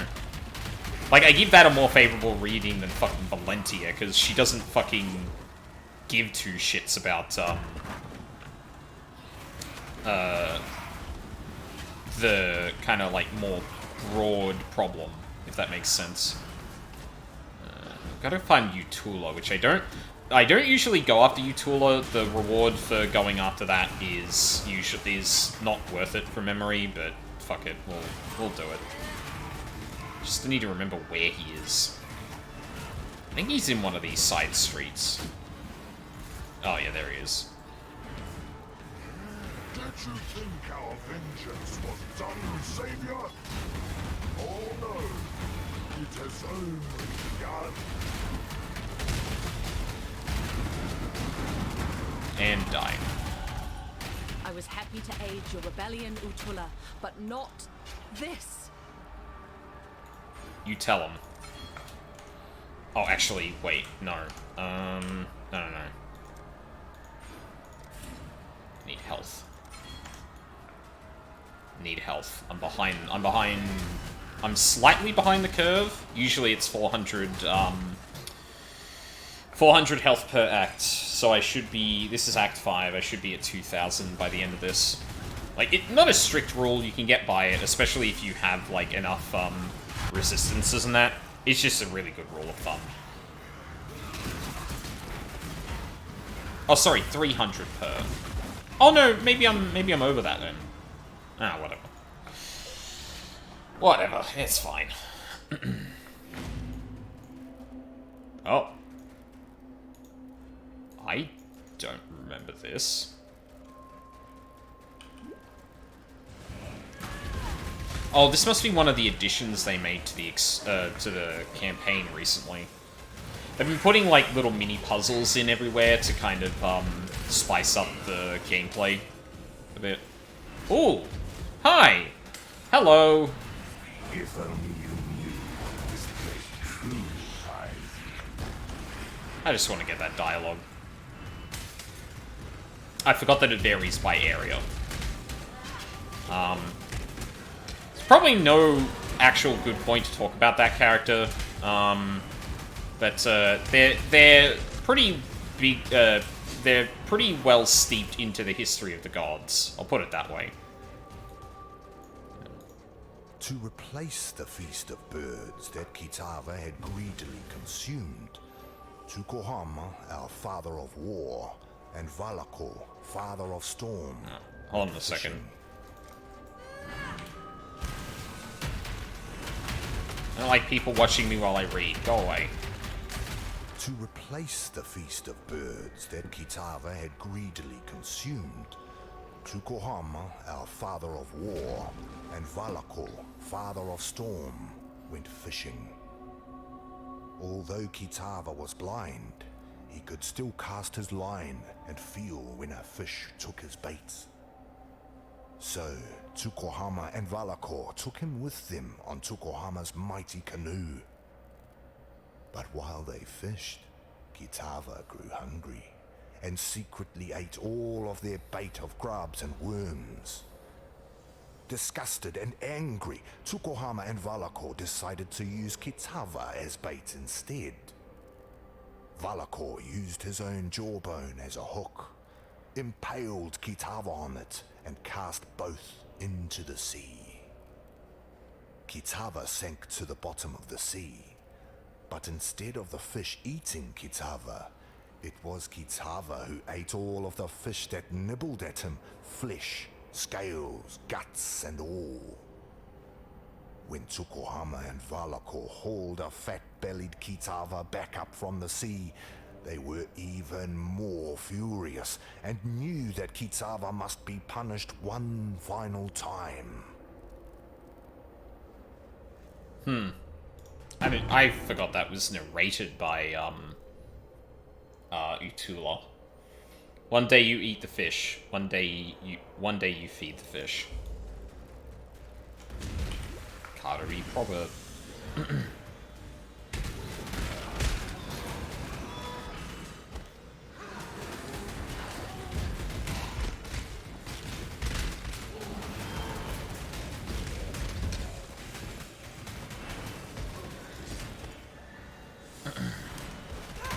Clear out this area a bit to make sure I've got time to read.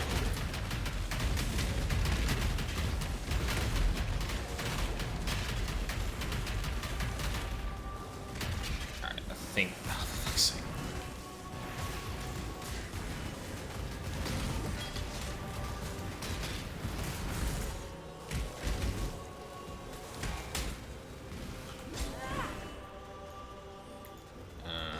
There it is. Arohongui, daughter of the moon, was preparing for a feast to celebrate Tsukuhama's return from his war on the first ones of the Ezamites. Tafor, son of the forest, asked each of the birds to sacrifice one of their kind for the feast. He gave these offerings to Arohongui, who cooked them in a great fire-stone pit. Seeing all of those plump birds cooking made Kitava very hungry, and he offered to watch them, to make sure they didn't burn while Arohongui rested during the heat of the day. Arohongui thanked Kitava for his kindness, but while she slept, Kitava ate the cooking birds, flesh, bones, gizzards and all. Upon waking, Arohongui was furious to find that Kitava had lied to her, for saying that he would watch the birds when he truly intended to eat them all up. When Tsukuhama arrived home in his mighty canoe, Arohongui asked him to punish Kitava for his selfish gluttony. Tsukuhama, our father of war, agreed and pulled the sharpest tooth from his own mouth. He then asked Arohongui and Tafor to hold Kitava fast while he cut Kitava's face with the tooth.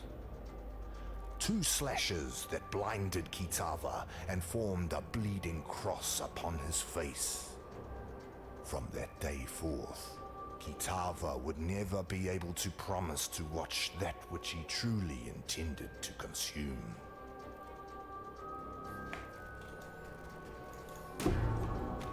The belly cannot hunger for what the eyes cannot see.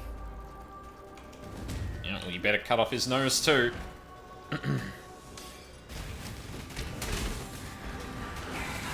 Yeah, this is basically laying out kind of the story of Kitava, as you can tell. And kind of like the story. Nico, you good? Oh, right, because I pressed that. I had there were two of them. That's why you said it twice. I'm surprised it picked the same line, honestly. Yeah, obviously there's Kitava being the ravenous one, kind of, and it's interesting because like the torments of Kitava are real, so far as we know. Like the Hinakora's whip, Tukohama's tooth, and Valako. That's it. Valako's jawbone. Like they're all real. Like they exist. So like the story must in some way be true.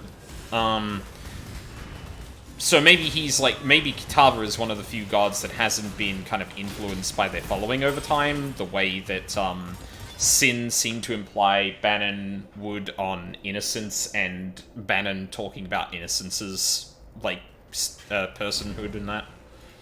Tukohama, our father of war, and Valako, father of storm, took Kitava to Hinekora, mother of death. They asked her to kill the greedy Kitava, for surely their tribe would starve if Kitava continued to live among them. But Hinekora refused, for death would not teach Kitava the lesson he needed to learn. Instead, Hinekora beat Kitava with a whip woven of her own hair.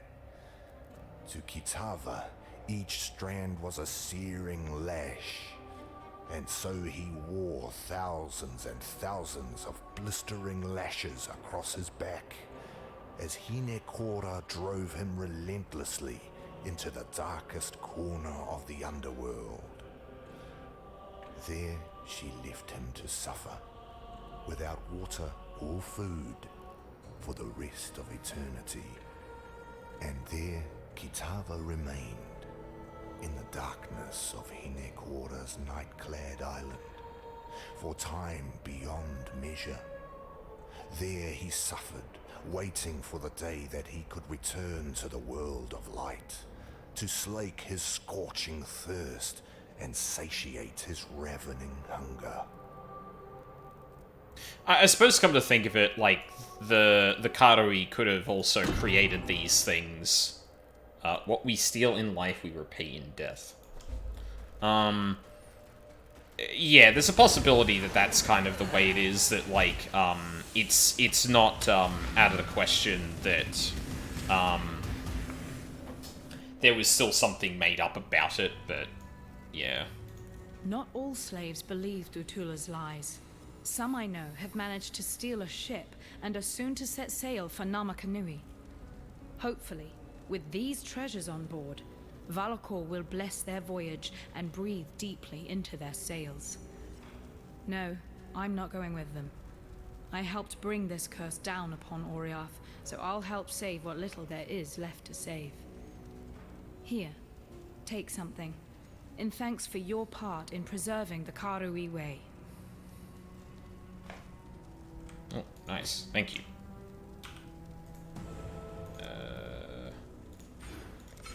There we go. Yes?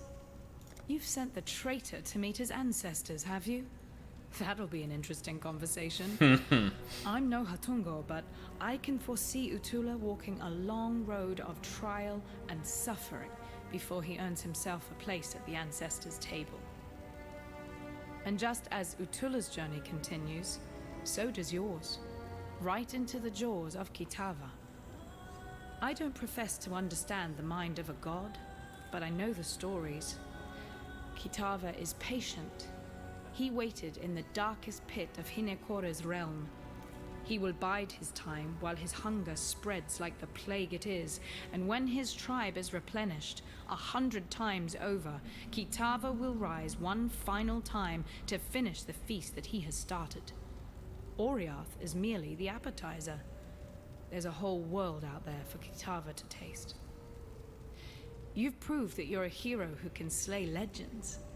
Let's see if you can kill a god. Here's hoping.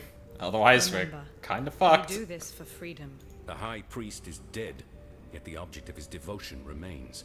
There's no doubt you did all right bringing that man-turned-monster to heel. But you weren't able to stop him fishing his master out of a river of blood. Damn. Sorry. I never could get the hang of boosting morale. Didn't seem right to polish the edges off harsh facts. Probably why I never made captain. Still, I've been poking around here for a bit and have turned up Utula's stash. Quite the magpie he was. So here, help yourself. When it comes to hunting a god, I suppose every little bit helps. Absolutely god-awful at giving compliments. Awesome. Weapons and that? I guess I'll take the shield. Don't ever give up. What have we got? Meh. That might work. Is that mirrored? Ugh. Disgusting.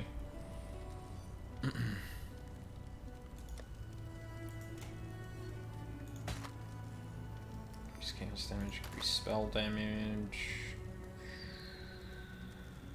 Nope.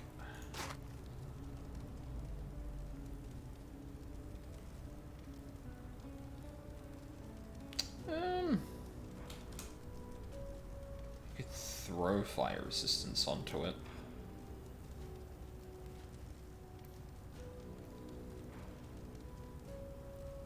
Kind of keen for the life regen, honestly. Also, like, increased chance to block. It's not bad.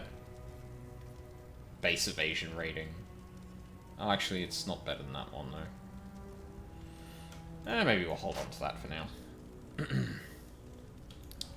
You've got some shit to sell, though.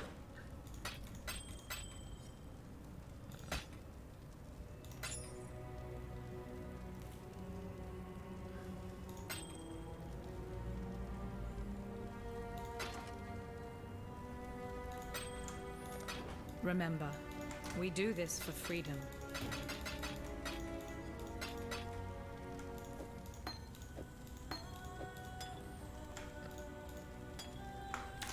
Alright. Continuing on. Go back to the start of the reliquary. And then off to fight Kitava. And then it's game over. Yippee!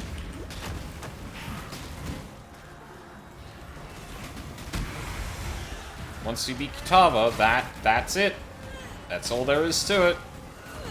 Nothing more after this. Amazing.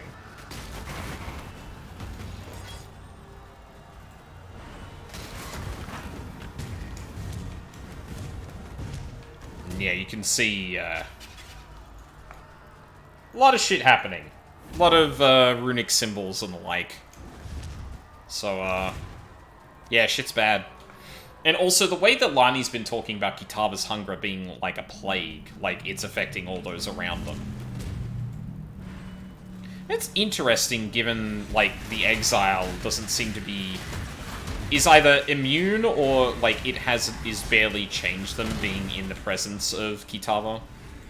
The way it seems to be implied, like, other things have suffered from it. Because, like, not all of these people were followers. These are, like, some people have just been turned to some degree.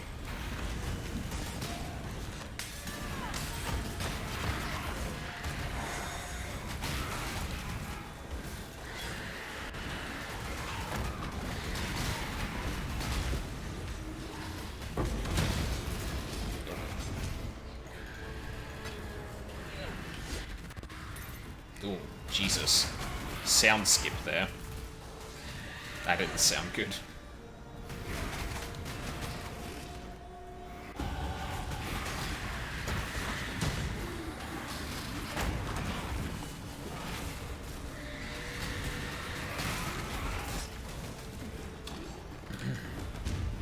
All right.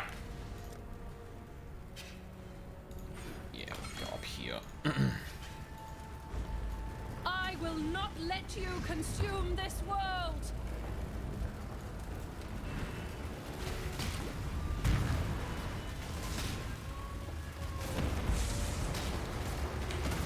Oh, Jesus. Get blasted, idiot. It's alright, it's just a meat statue. It's fine. Oh, okay. Maybe not. God, I really like the markings on him. Like, very distinctly Karui.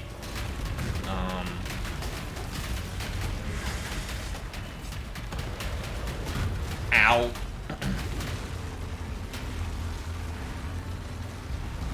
Oh, look, his heart just casually being bled out of here.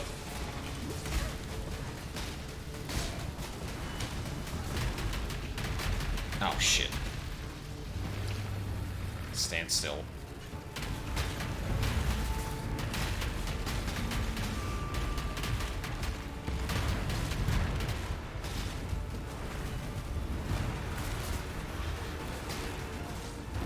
Yeah, the one sort of bad thing about this build is that bosses like this are kind of a pain. Ow. Where you kind of have to... Like, when their hitbox isn't, like, fully available for you to actually walk through.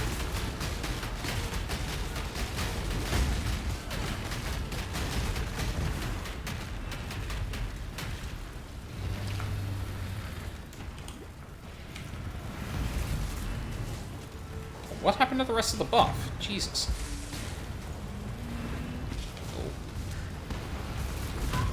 Oh. Ow. Bastard.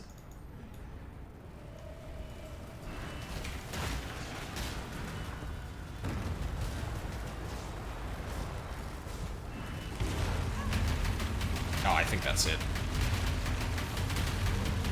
We did it. Die. Die, die, die. Don't worry about the health bar being halfway through. It's fine. Don't worry about it. Oh.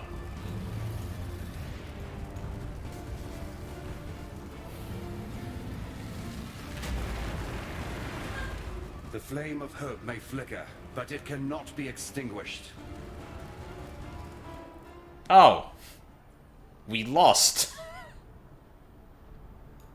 There is no shame in falling to a god. Shame lies only in refusing to rise again. You shall soar. That much I'm permitted to foresee. You shall ascend to the peak of your loftiest mistake, and from there you shall pluck a single surviving hope from the jaws of immortal despair. A ship sails for Lion Eye's watch, not far from here. Be on it. There is no shame. Okay. Need to hone my skills. I'll have another shot before everything's gone. Yep. We'll get him next. Mission failed. We'll get him next time. I'm Captain Lily Roth, and we sail for Rayclast. Better to live in exile than die on this psychotic bonfire of an island. You want to make it out of here? You'd better get on board. But make it quick, because I ain't got time for tears and regrets. Yep, we sail. Remember, this ain't no charity run. You owe me. Cast off!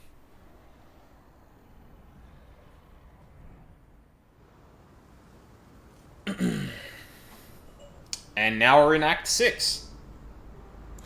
So yeah, we, obviously I've been talking about the acts and stuff like that, but yeah, we don't manage to kill Kitava. Kitava overwhelms the symbol of purity, and, that's kind of it.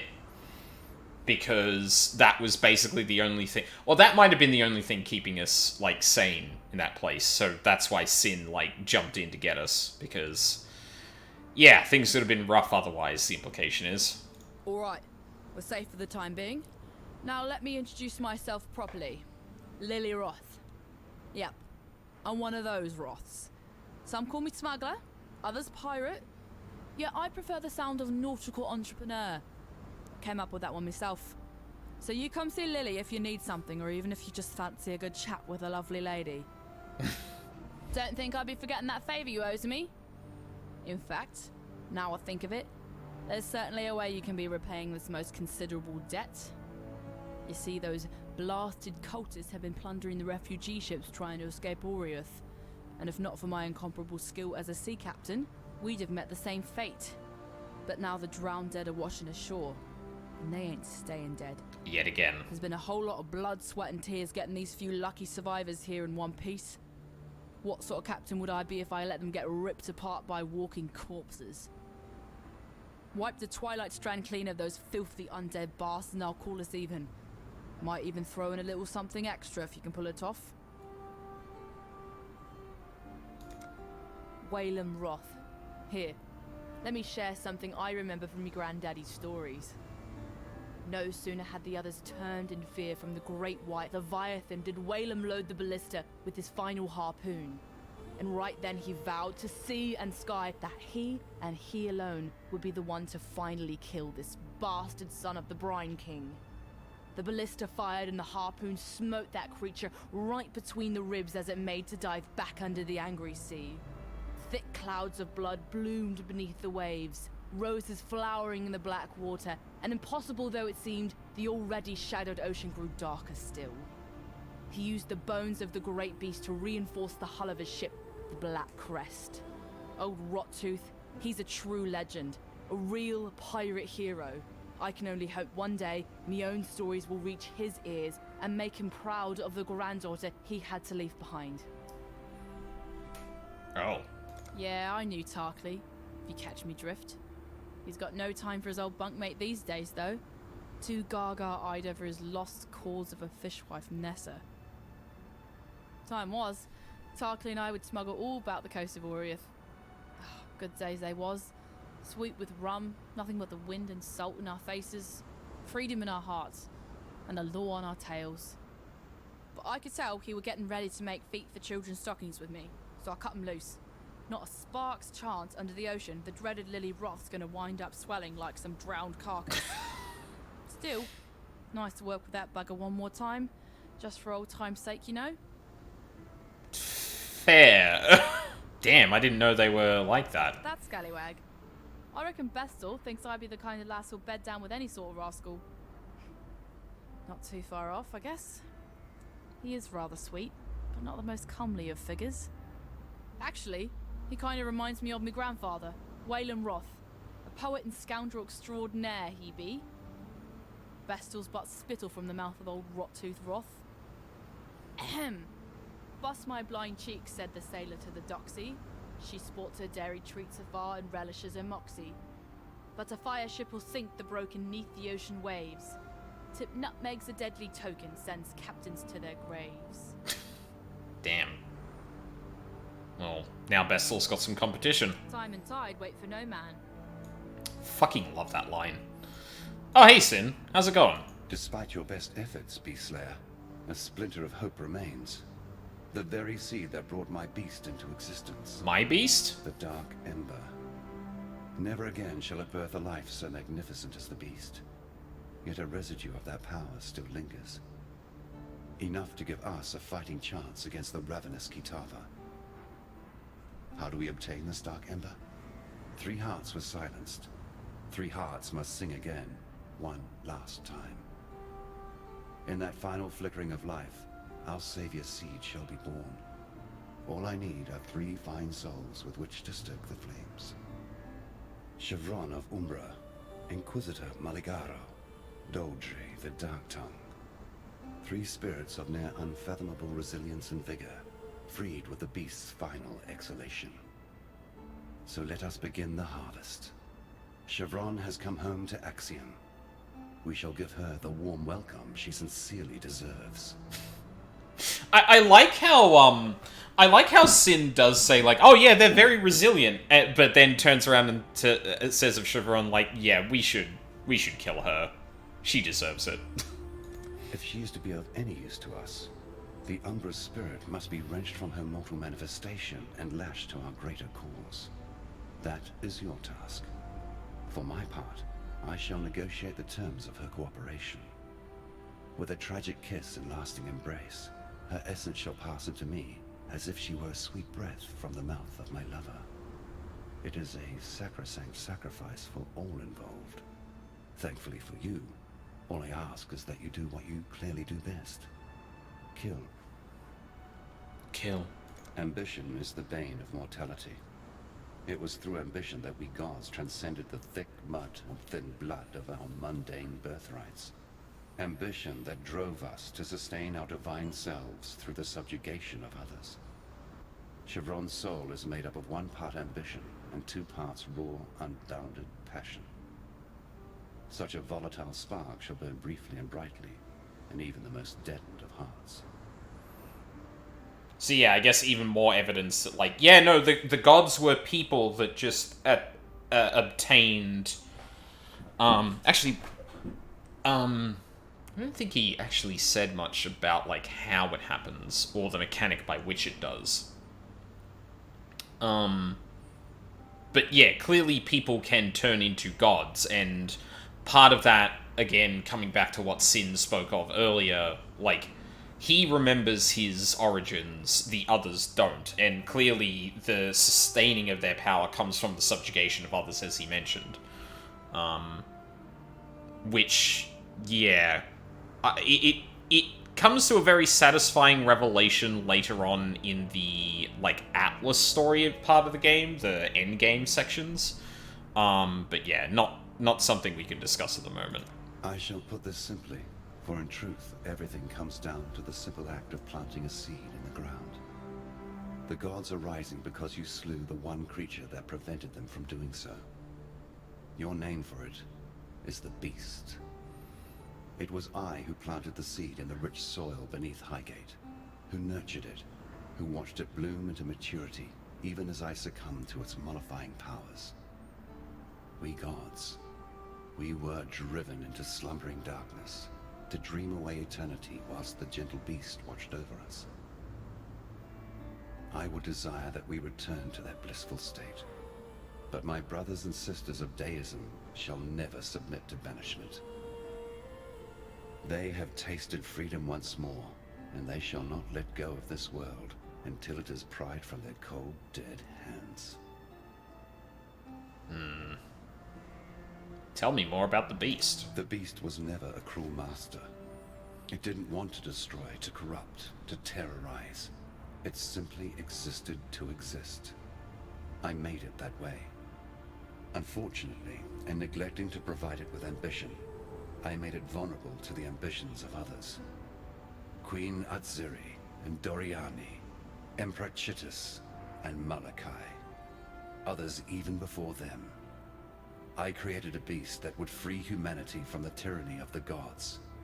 Yet all I really did was provide the perfect tool with which humanity could tyrannize itself. So, Queen Atziri and Doriani clearly evoked something like that is confirmation that they were fucking with the Beast, which I guess is, like, implied very strongly up until this point, but never, like, explicitly confirmed. And that even before them, people were messing with the Beast and potentially fucked up a lot. And again, oh man, I'm really fascinated with the idea that the Beast was, like, shaped by other people's ambitions, because it sounds so close to something else in this game that comes into that is first looked at in this part of the story, the second half, and becomes very important in the latter bit, because it sounds so much like that, like, I have to wonder if this innovation of the gods was actually a byproduct of the Beast tapping into said thing. But yeah, I don't think we ever get confirmation on that. Already, somehow. Probably killing the gods or something, or going to kill Chevron. Now there's a pair of eyes I could never forget. If the tales are true, those peepers of yours have seen all the wonders of Rayclast by now, and a few things they likely wish they hadn't. Oh, and no need for us to speak of Oriath.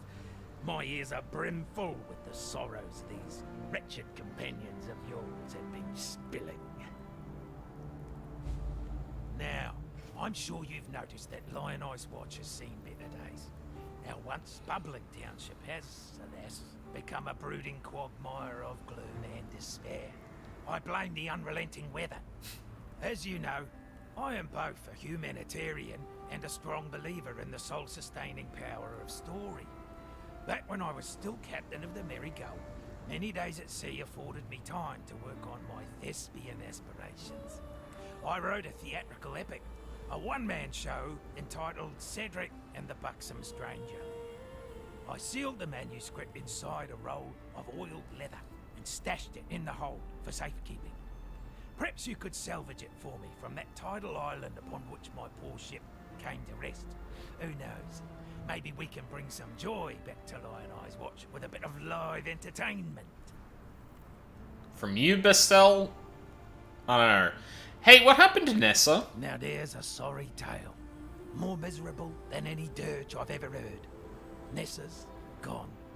Wandered off into the night, muttering to herself about dancing to his ditty. No, I didn't go after her. In truth, she was gone when I woke up the next morn. I only imagined she'd be muttering, you see, on account of the murmuring she's been making these past few weeks. Always the same. About him and his song, whoever in damnation he is. Uh-oh. Lily Roth, granddaughter of the legendary Rottooth Roth. Oh, apologies if I seem a little giddy.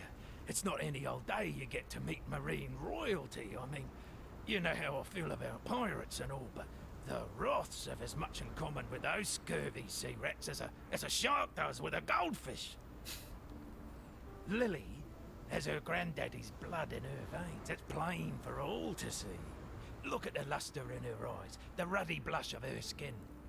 That there's a pirate princess, and no mistake. The old gods. Yes, we live in curious times indeed. A time when old stories are being birthed, mewling and puking into our world of dirt and blood. It's all a bit inspiring, really. Hence, I've written a little something. Ancient anecdotes now wake from their beds, looming in our fears, towering above our heads. Age-old lusts and bygone greeds, walking and reeking as humanity bleeds. Rivers of history, lakes of blood, the gods stand upon us as we cower in the mud. I thought you were trying to bring up the energy here, Bestel. That's depressing. You won't find a sailor that doesn't whisper a quiet prayer to the Brine King before casting off. In fact, under the maddening radiance of a full moon, the more superstitious captains would drown some poor slave or failed mutineer just to keep old Tsoagoth happy. No, that wasn't a sneeze. That's the fish god's old Asmerian name. It's considered foul luck to speak it on board a ship. A keel-hauling offence. Right. So invoking Davy Jones's name. You'll not find a more renowned pirate as Whalem Rottooth Roth. In times when Fairgraves was still a whelp earning his sea legs, Rottooth was prowling the Strait of Oriath in his ship, the Black Crest. It's said he built it himself, lining its hull with the bones of some great sea beast he slew with nothing but a harpoon and a bottle of rum. Never was there a more nimble, more ferocious vessel. Like that Leviathan spirit still lived and breathed in its timbers. No one sighted Rottooth for 20 years or more, but I know where the Black Crest is. The ship graveyard, no less.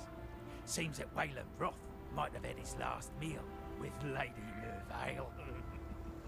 Oh.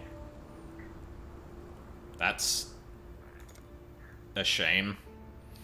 Hey, Tarkley! First we hear that Oriath has lost its bloody mind, and then you turn up.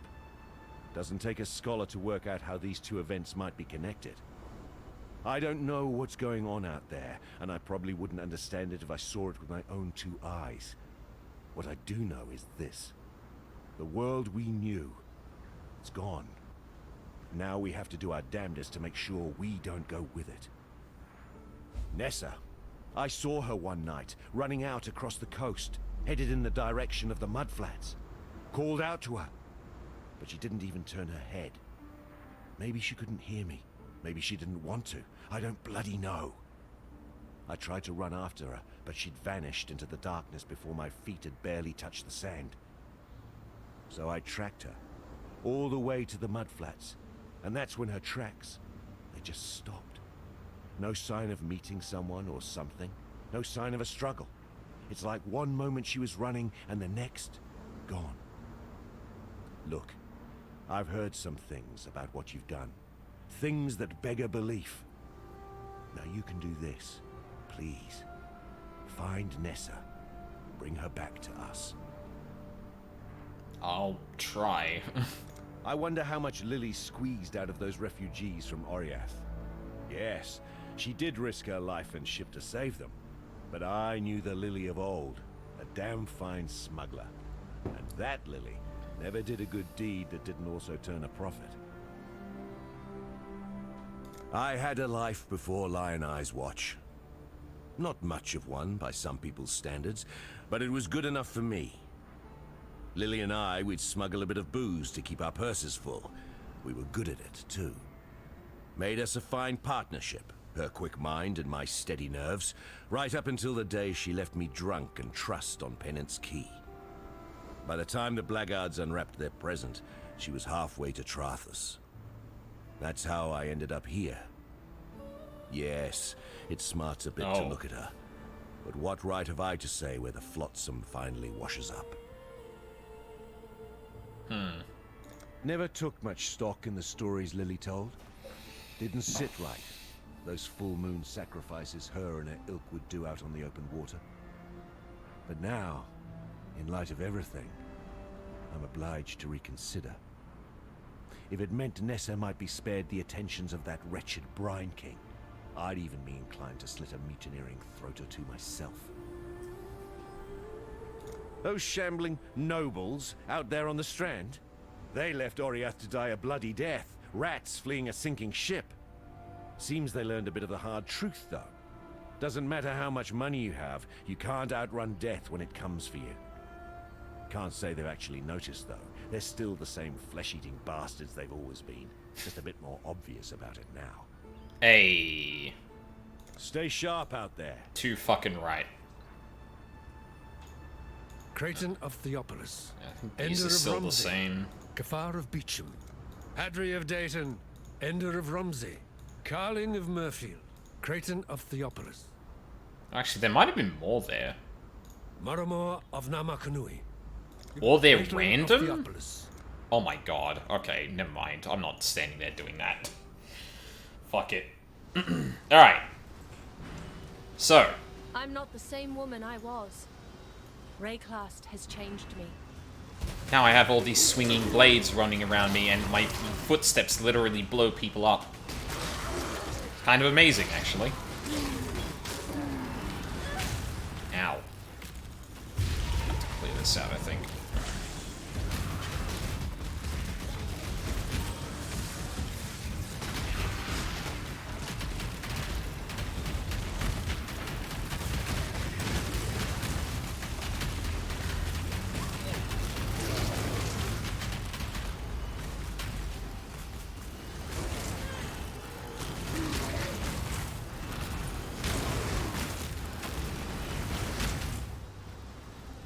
Oh.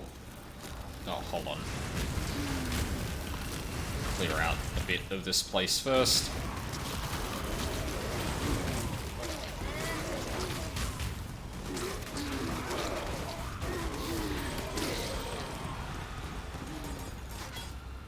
Alright. Let's go grab that message. If God wills it, the final account of First Mate Pike and Castaway on the Rock. If God wills it, the final account of First Mate Pike and Castaway on the Rock somewhere off the Twilight Strand. Near as I can tell, the rest of the crew, along with Captain Caruso, be dead or worse. What happened? I'd not have believed it myself had I not seen it with my own two eyes. At dawn, a light, green and dark, rose from neath the waves and into the sky. While most of us stood back in awe, I heard a cry rise up from the lower deck. Casting my eyes in that direction, I saw the waves upchuck, and a swarm of ocean crabs cover the vessel. Ravenous and of countless numbers, they were making quick work of the sailors about them. Nothing but bones and tatters of cloth. We fled to the longboats as fast as we could, hoping to leave them ungodly crustaceans behind us. But lo, from within that green pillar of light, I saw him, the Brine King. Like a bloated whale, he beached the He breached the familiar waters and turned the ship beneath our feet to matchwood. I was flung into the sea, and yet managed to cling on to some flotsam and make my way to the rest of this, damnable rock. Seems the ancient Soagoth has a mind to take dominion of these seas once more. Captain Caruso was right to drown those mutineers in the old king's name. A shame we'd not found more. For now, beneath the waves, I hear the whispers of me own passing in 1,000 clicking pincers. May God have mercy on me, and may someone benefit from this warning. Oh, good! Another god to contend with. Just what I wanted.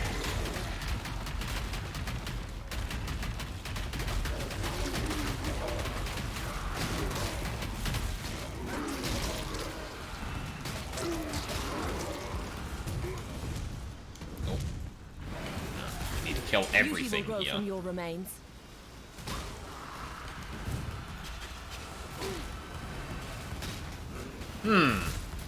So, I don't know if this is officially confirmed, but I like to believe that that person we just killed, Reese of Abram.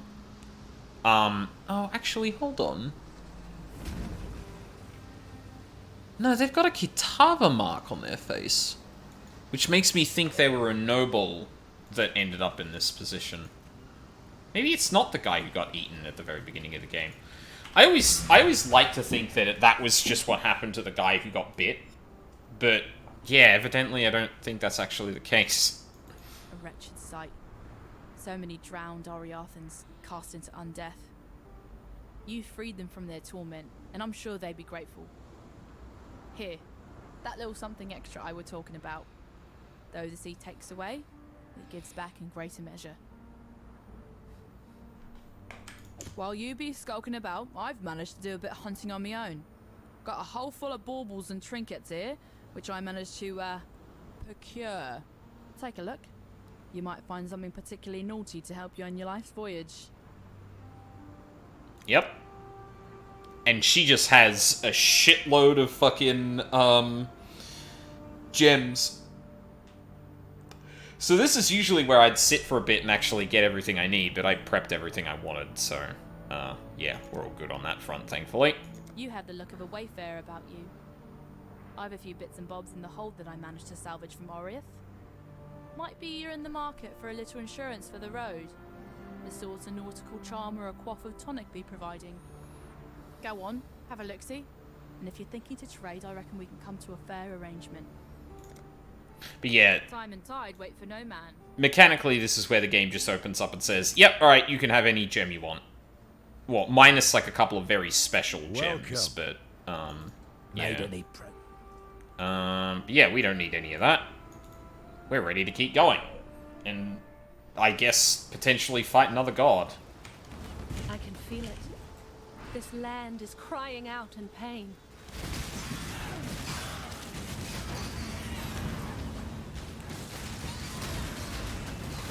But there are a lot of different enemies here. More crabs, and then it looks like Karui undead, I think. I think we see them like a little bit in the very beginning of the game, but I don't remember if we actually see much of them. And I don't usually do this quest because it doesn't actually give us anything useful, but it is, we're doing the lore through. I'm gonna try and find every single bit of dialogue I can, so. Oh. Hold on.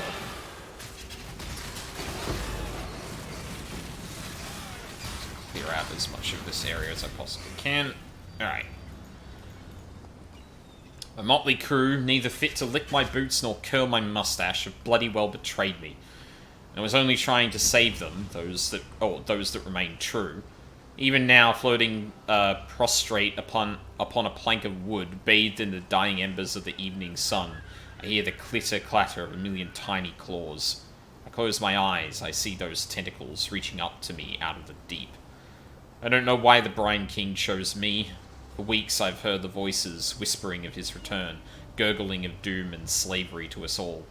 I tried to warn the simple men of my ship and made examples of those more violent disbelievers. Yet my prophecies only served to drive the rest into obstinate ignorance. They cast me overboard, perhaps in the vain hope that in my death none of my utterances would come true. Alas, as the morning sun peeked over the horizon, a pillar of green light rose up from the waves, vindicating my darkest fears. The old god ascended from the depths and laid waste to my ship and all aboard her. Now, without food nor water, I shan't last the night. My bones shall be plucked clean by the pincered multitude that haunts me even now. May this message find land, and by the unholy revelation that Soagoth has arisen, may my reputation be restored. Captain Caruso, of the Lady-in-Waiting.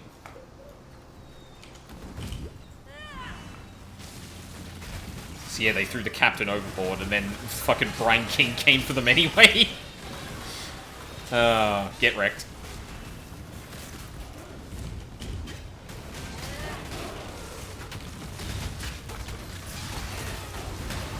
Oh, hi, friend.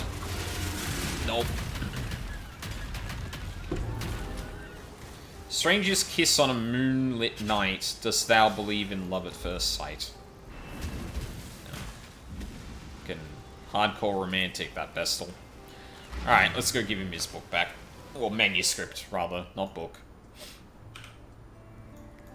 Another thing I should do, though, is...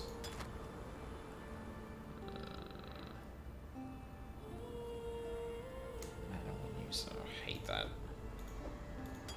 I just roll on that to not be dumb. Yeah, that'll do. Oh, I need to get rid of this too. Alright. Marvelous. Oh, yes. Yes, it's all here. Oh, no. Act 1. Scene 1. Along the shoreline, the beach grass sway, a blazing sun sinks neath sparkling bay. Oh, strange be the night when the drowned dead rise, and a pale moon ascends upon cold skies.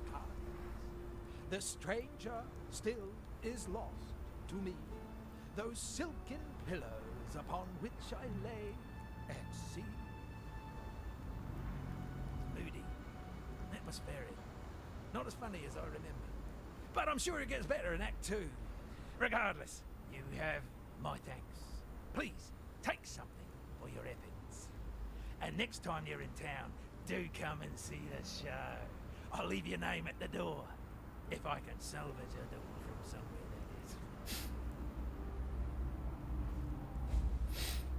that is. Ooh. Belts. I'll take that. Do you do? You do.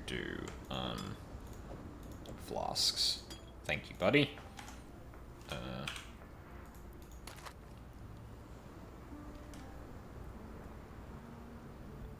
I could probably throw a life roll on that.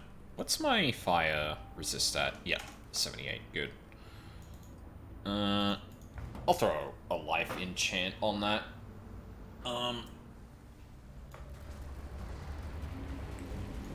Go from there. 54. No, we need to go one less. There we go. Alright. More fire resistance. Probably like a bit too much fire resistance, but we'll figure it out. We'll figure it out. Could probably get rid of the gloves now and try and roll some other resistances on that. Does Bestel have, or sorry, Tartley have anything worth it in the gloves department? No. I guess something I guess I could roll on it. Probably want pure evasion rating. And we can just go. Whoop, wrong one. You.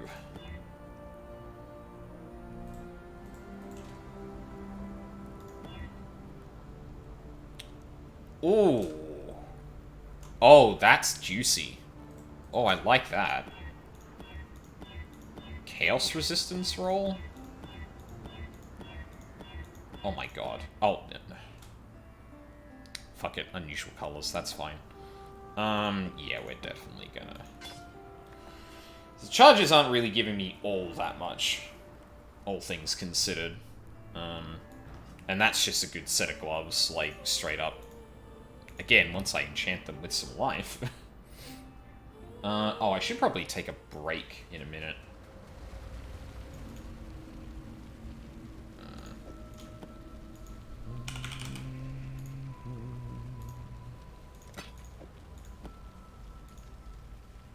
Yep. Awesome. Yeah, alright. Yeah, I will take a break here, because we're about to hit 3 hours. When we come back, we're going to try and get through, all of Act 6. Yeah, Act 5 took a bit longer than I thought, especially because of that second info dump, because, like, once Sin comes into the picture, like, there's just a lot of shit to talk about. What the fuck was that? Oh. Yeah. This is a lot to discuss when, like, Act 5 hits and, like, the whole Kitava thing. And also just, like, a little bit more I didn't think I would be talking about, because there was bits of the story I felt like I should talk about and critique. But yeah, when I return, we'll... Sorry, I'm getting messages from people. When I return, we'll get through, hopefully, Act 6, because it should be relatively short.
I'm back.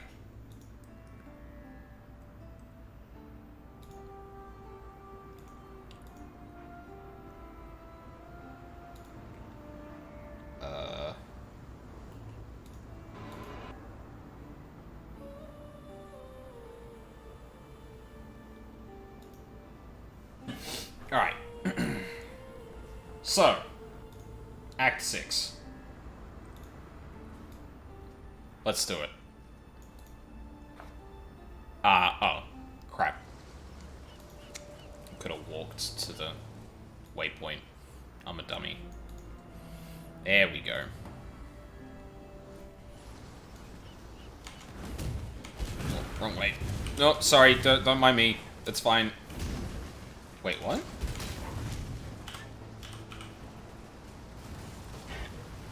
Oh.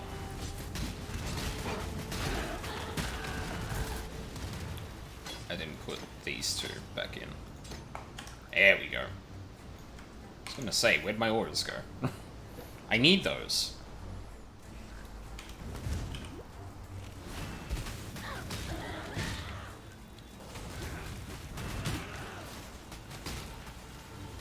Hey, look, a waypoint. Oh. The gate is locked, but it appears to be missing an eye. I've not actually seen whether it is actually missing an eye or not. Kinda hard to tell. Oh, look! Ness is on the map.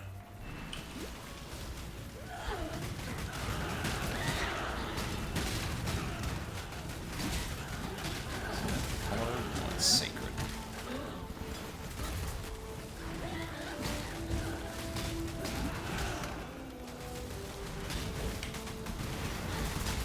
Dishonored Queen.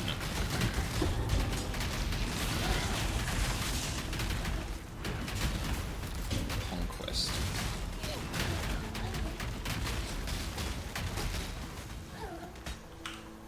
What did that say? Weakness must be purged lest it poison the blood of all Karui. Prayer to Tukuhama. He did this to me! The King of Brian. And he wants me to be...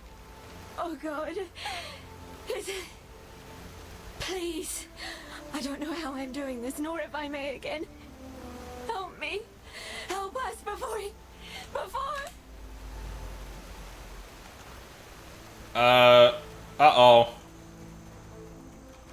I think Ness is in trouble. I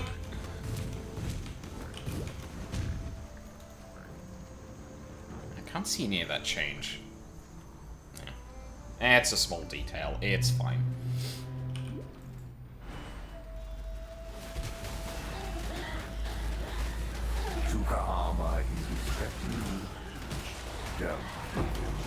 Yeah, I'll get to him. Don't you bloody worry about it. So yeah, we're about to meet one of the Karui gods. Like, just... Yep. They have indeed risen. Like, not just the Brine King. Which is interesting from, like, a...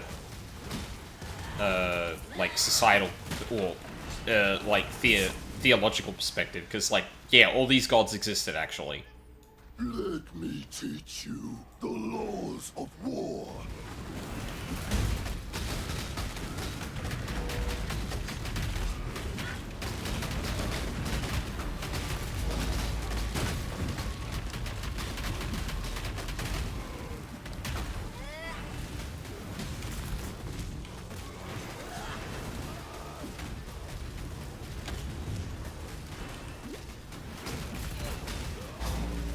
Come on, die.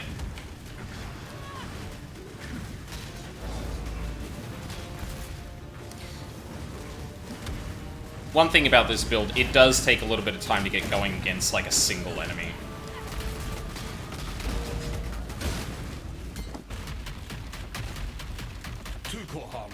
I did it.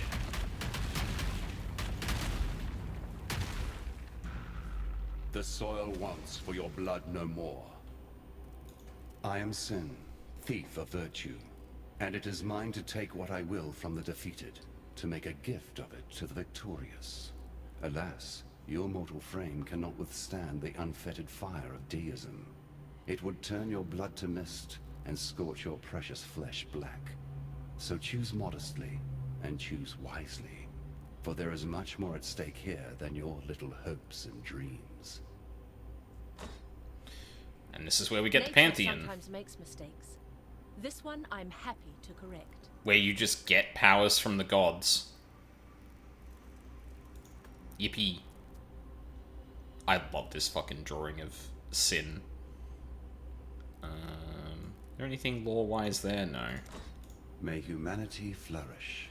I am Sin, thief. Oh, okay, you don't talk about it much more than that, do you? Yes. Yeah. Alright.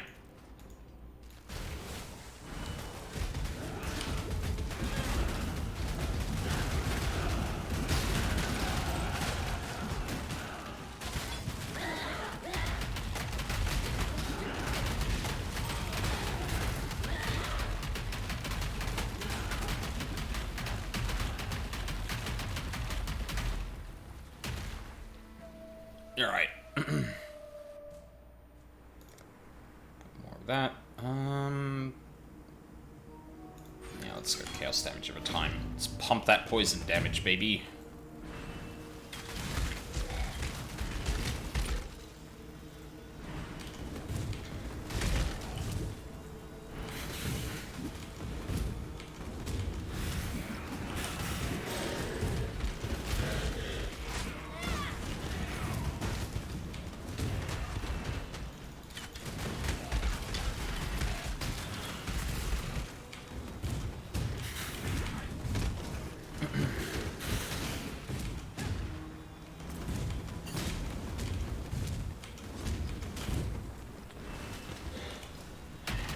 So in my head, I'm wondering how much I should talk about, like, future events here.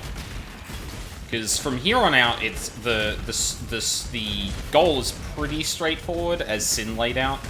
Like, we want to recapture the souls of Chevron, Malagaro, and Dodri. And they will be scattered throughout the remaining acts. 6, 7, 8, 9, 10. Yeah, so we get, I think, one of each in 6, 7, and 8, and then go from there. But yeah, I'd love to explore a little bit more what the difference between deific and divine is. Like, it does seem like there is a difference, because Kitava and Innocence are both gods, like I used the example before. But only one is divine. The other seems to stem from corruption. And...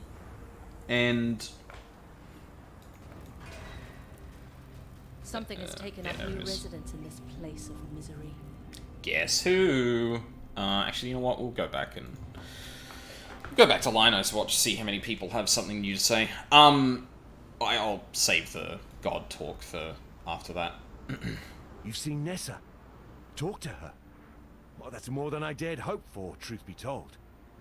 This change she's going through, this curse the so-called Brine King has put on her, it can be broken. I know it. You've got to keep going. Follow her trail before it gets any colder. Make your way along the coast, the ship graveyard, even Mervale's cave if you must. By my reckoning, this king's not the sort to venture far from his briny bed. You've killed the Kalrui war god. Can you kill a god? Look, I can't even begin to understand what you've just done. Vestal will be able to put our gratitude into words more fitting of a legend. Me, I'll work with what I know. A solid reward for a damn fine deed. Yippee.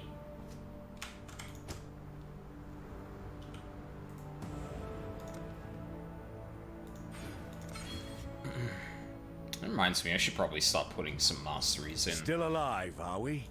Axiom Prison has been fairly quiet since he saw fit to retire its warden. Afraid that's no longer the case. Chevron of Umbra, the very witch that made Brutus the man he was. I don't know if she's a ghost, a ghoul, or some other death-scorning creature I've never heard of, but she's up there. tinkering away with her black arts and twisting nature around her bony old fingers. Honestly, I don't care why she's come back, or what cruelty she's brewing up there. She's a boil that needs lancing before the infection spreads. Agreed. Farewell. Hello, Exile. You do know it's cruel to make jests of an addled mind, don't you? Nessa, alive, and turned into a bloody cod? Huh! That said, you've never been wrong before. So seems like I'm going to have to stare this fanciful tale in its fishy face. She talked of the Brine King, did she? Now there's a name what can trouble the breeches of even the most jaded of poets. Though Mervale might be dead, the sea still has its seductive songs. And this time it's a big, briny baritone doing the wailing. Screams, howls and booms of unholy intonation. The shriek and clank of some unfathomable apparatus, and the pervading stench of scorched flesh and boiling blood. That's Axiom Prison, now that Our Lady of Umbra has come home to roost. As a poet, I have nothing against a little creativity. Yet while I might mould word and wonder, Chevron's art tends towards the visceral, flesh, bone, and soul. Artistic pursuit is the loftiest of callings, but in this instance, I believe some rigorous criticism is in order. Good tidings to you. While you be skulking about, I've managed. Oh, yeah. Time and tide wait for no man. You don't have anything specific to talk about the virtue gems, though. They're baubles.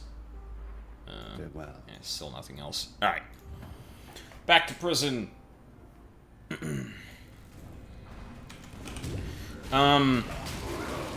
Yeah, like, because Sin also speaks to the fact that mortals could not handle, like, the deific power of a god, and they'd be kind of, like, destroyed by it, more or less. But, like, is that distinct from divine energy? Because it certainly sounds like it would boil you in that. Corruption sounds, like, different from that, but, you know, how different, really? Yeah. I'd have to see if someone's done a deep dive on that particular subject. Because I know there's a fair bit about the gods that gets divulged in the endgame, especially during the Sanctum League.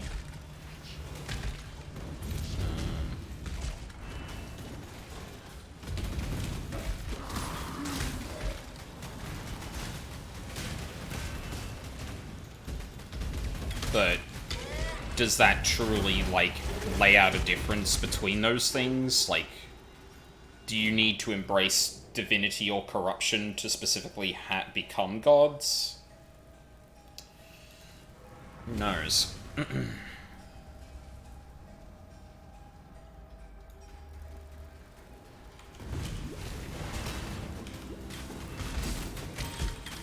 should probably start ignoring everything. Yeah, 3 levels above.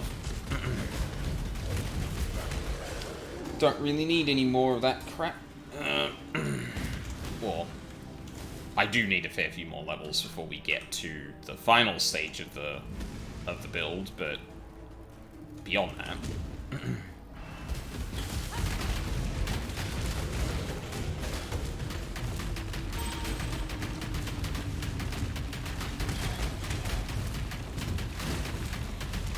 Now we're also moving. Kind of forgot that I had shield charge, being honest.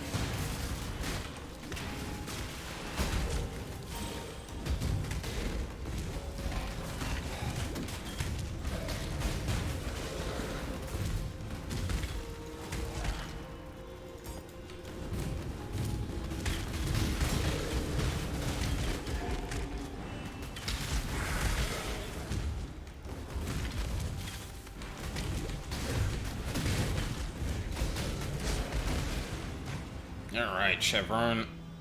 What are you up to? Not you! For my life and my work, I shall not suffer this humiliation again!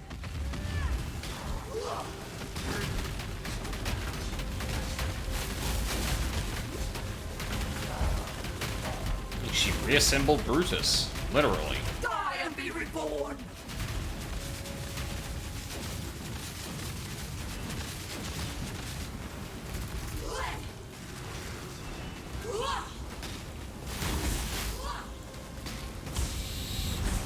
Get out of that.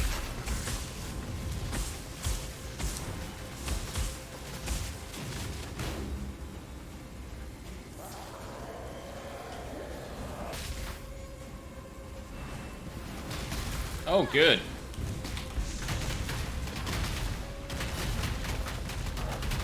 Die.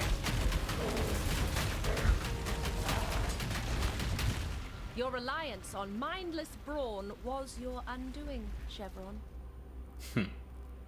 And so it begins. My ethereal veins now run with dark ambition. Let's turn that trickle into a torrent. Let's harvest ourselves a Grand Inquisitor.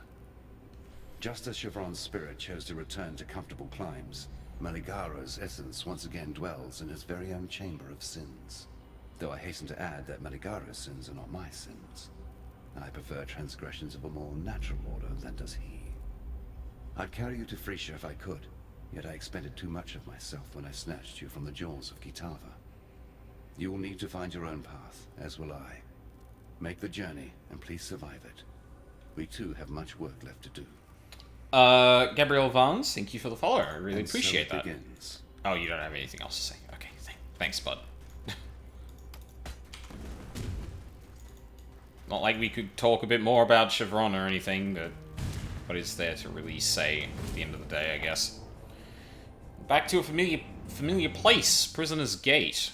Now this is where there's an interesting kind of departure from the structure of the previous acts.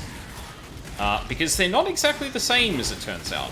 A lot of them are exactly the same. Well, no. A lot of them have familiar places and just expand on areas you didn't see. Other places have changes to their structure slightly. And this is one of them. Oh, get out of there. And I think that might have been it. Yeah, so this was the road that was usually blocked, and this goes straight into the Western Forest, which is part of Act 2. So in Act 6, what is essentially Act 1, Part 2, we actually go into the, we actually go into an area from Act 2, which is, interesting change-up. And a kind of cute one, too, because, like, if it weren't for piety, like, yeah, we would have gone straight through to Act 2 like that. So why don't we do that now? It's kind of cute. Okay. Can everyone die before I talk to Nessa, please? I'd prefer not to be disturbed.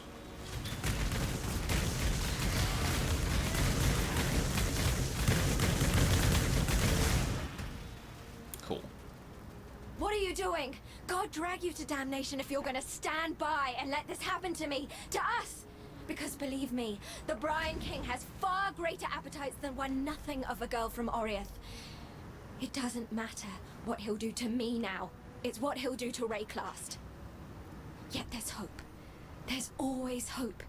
If only you can reach Merveil's cave. If only... Okay. I mean, yeah, I'm gonna continue following you, girl. Like, don't worry about that. But while we're here, let's go kill another god. God of the Goatmen. And namesake of our whole build's foundation, Aberrath. So we are wearing his hooves after all. Oh, no, we're good to go. So yeah, even gods of the not humans of Rayclast are also rising up too. So yeah. Lot going on.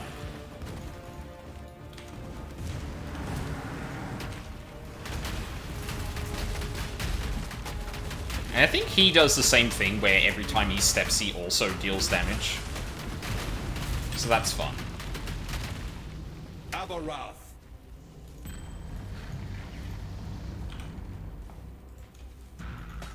At last, your thirst is quenched.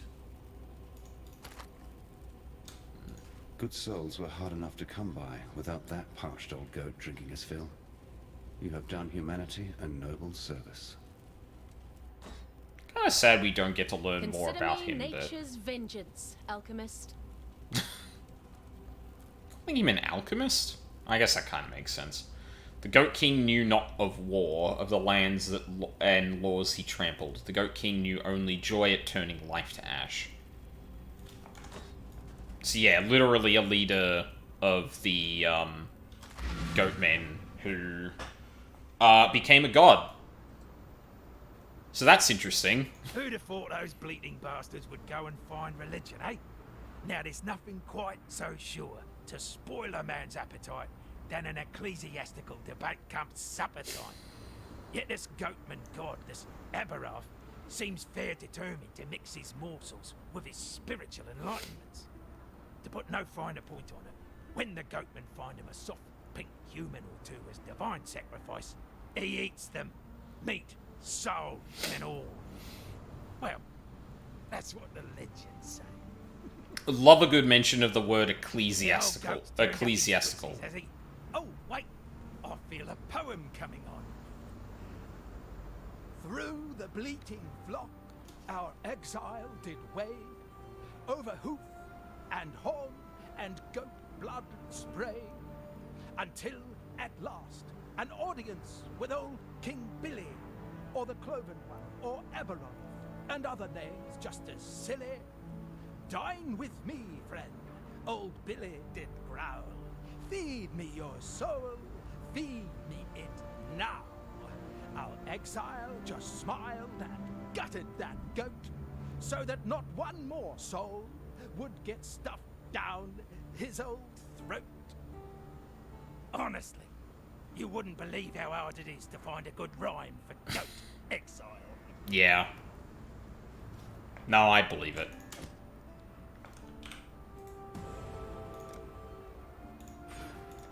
Alright. More and more damage. What? Poor Nessa. If the ship graveyard is sealed off with some brine-born barrier, then the king clearly knows that you're coming to relieve him of his queen-to-be. Ah, well, you should be used to long and arduous journeys now. If nothing else, it's good fodder for an epic.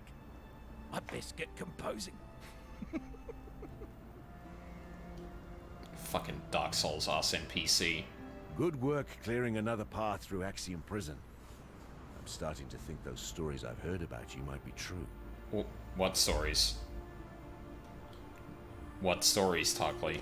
With the road to the Frisian Forest clear again, I trekked through to the forests beyond to see if the strangeness we're seeing on the coast is also happening inland. What I saw nearly froze my heart solid. The animals there, poor wretches, overtaken by some sort of parasite. As close as I can reckon, they're like termites, burrowing into flesh and mind instead of wood. If I'm right, there'll be a nest somewhere, and a queen. If you can find it, destroy it. Those parasites aren't something we want to see around here anytime soon. Yeah, that would be bad. The ship graveyard's blocked off. Damn it. That means that Brine King bastard knows you're coming after Nessa. In that case, you'll have to pass through Prisoner's Gate, follow the mountains, and make your way back to the sea by way of Mervale's caverns. From the sound of it, Nessa's in no condition to venture far from the coast, so she has to be around there somewhere.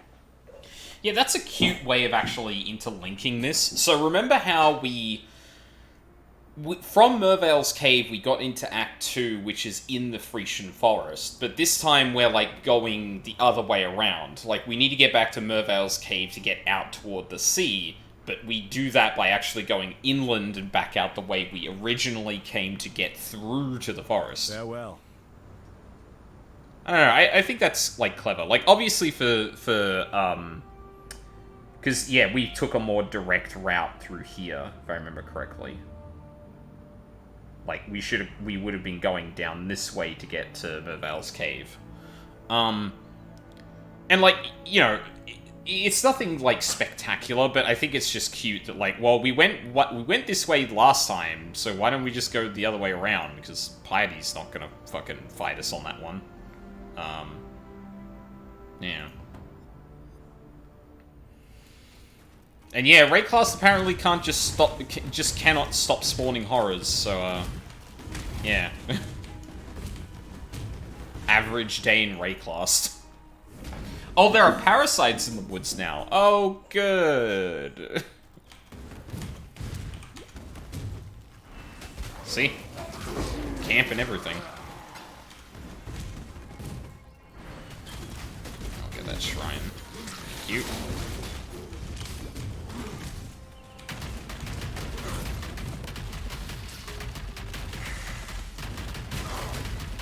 Ow. That's right, I'm gonna have to try and get bleed immune soon.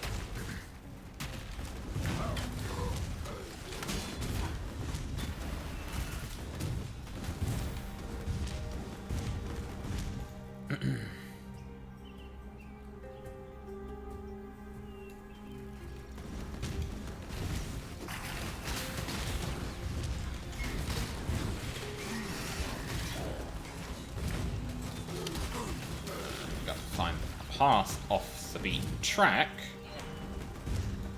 to go back to where our old mate Oak used to live. Except there's a lot of not good shit around.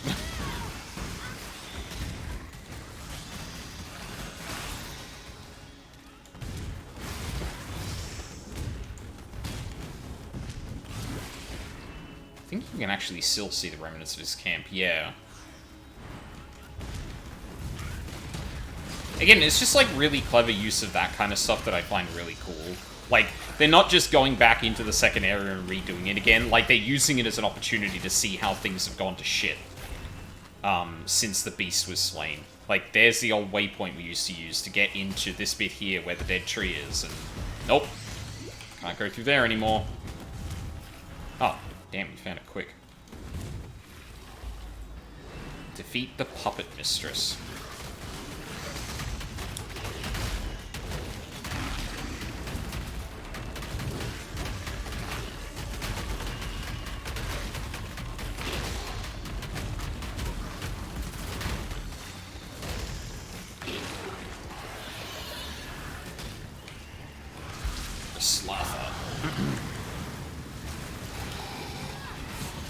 Fighting poison with poison. Is it working? Somehow, yes.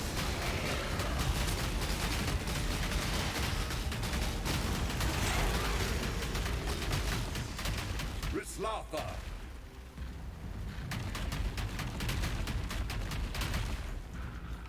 Release this land to the will of its true children.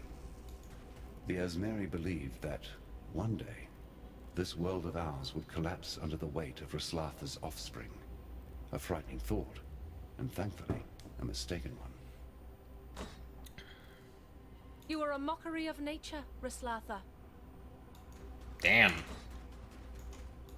Tell us how you really feel. God damn. Nope, that's not natural. It's not like parasitic fungus or parasites in general aren't, you know, normal in nature. Anyway. Another damn god, you say? Yeah, that figures. A primitive deity from a primitive time, crawling up out of the dirt with a view to enslaving us all with its creeping, bloody offspring. I think we could all do without gods like that. So here, take something for the road ahead. The way things are going, it'll be a tough one. I can actually identify that. Yeah. Well, suppress spell damage actually isn't bad, but I don't think we care about it regardless. Alright, let's go the other way for this time. Get some nice cast speed out of that.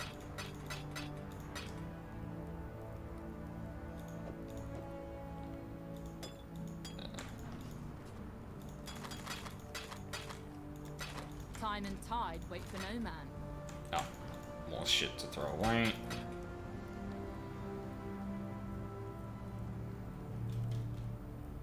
Have open suffixes? No, it doesn't. Yeah, okay. That gets thrown in the garbage. Speaking of garbage, can I get a better ring?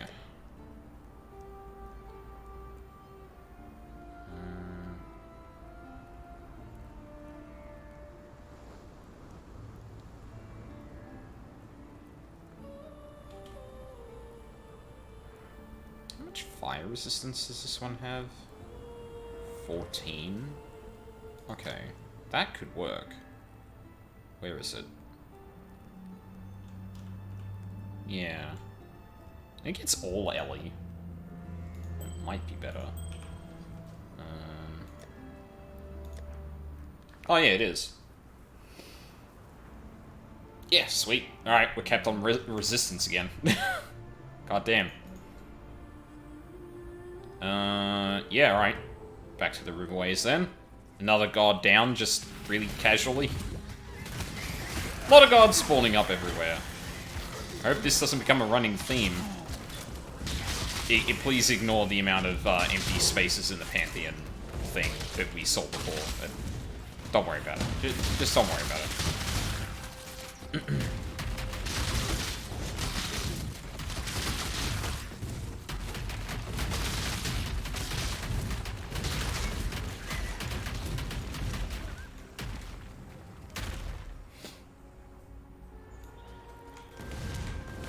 Yeah, so this is, this place is, so basically that area we just went through is like the forest area just left of the Act 2 hub.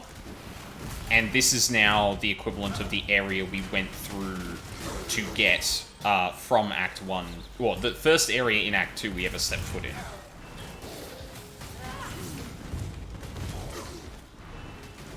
Oh, hold on. I might be able to... There we go. That's why we keep Flame Dash around. Because of shit like that.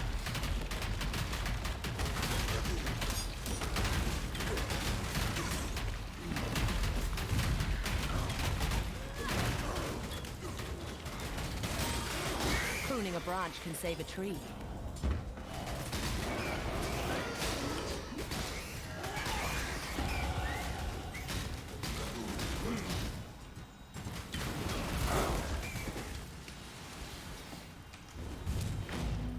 Alright. Cavern of Anger.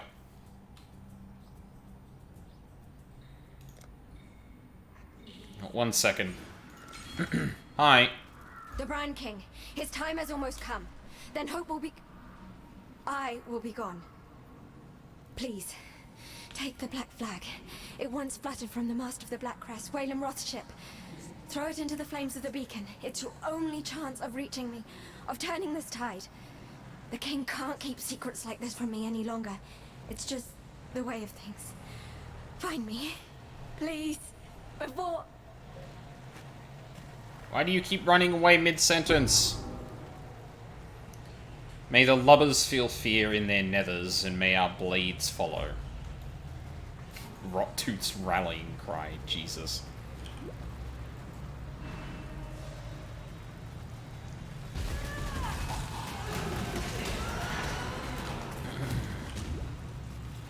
Oh my god. Fucking Act 1 cave areas, my beloathed.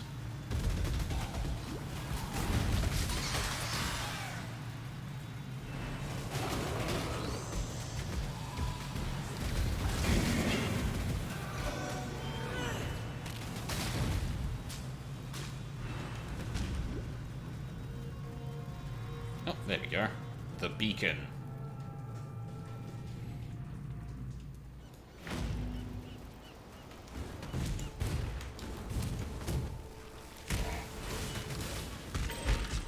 I forget, was the...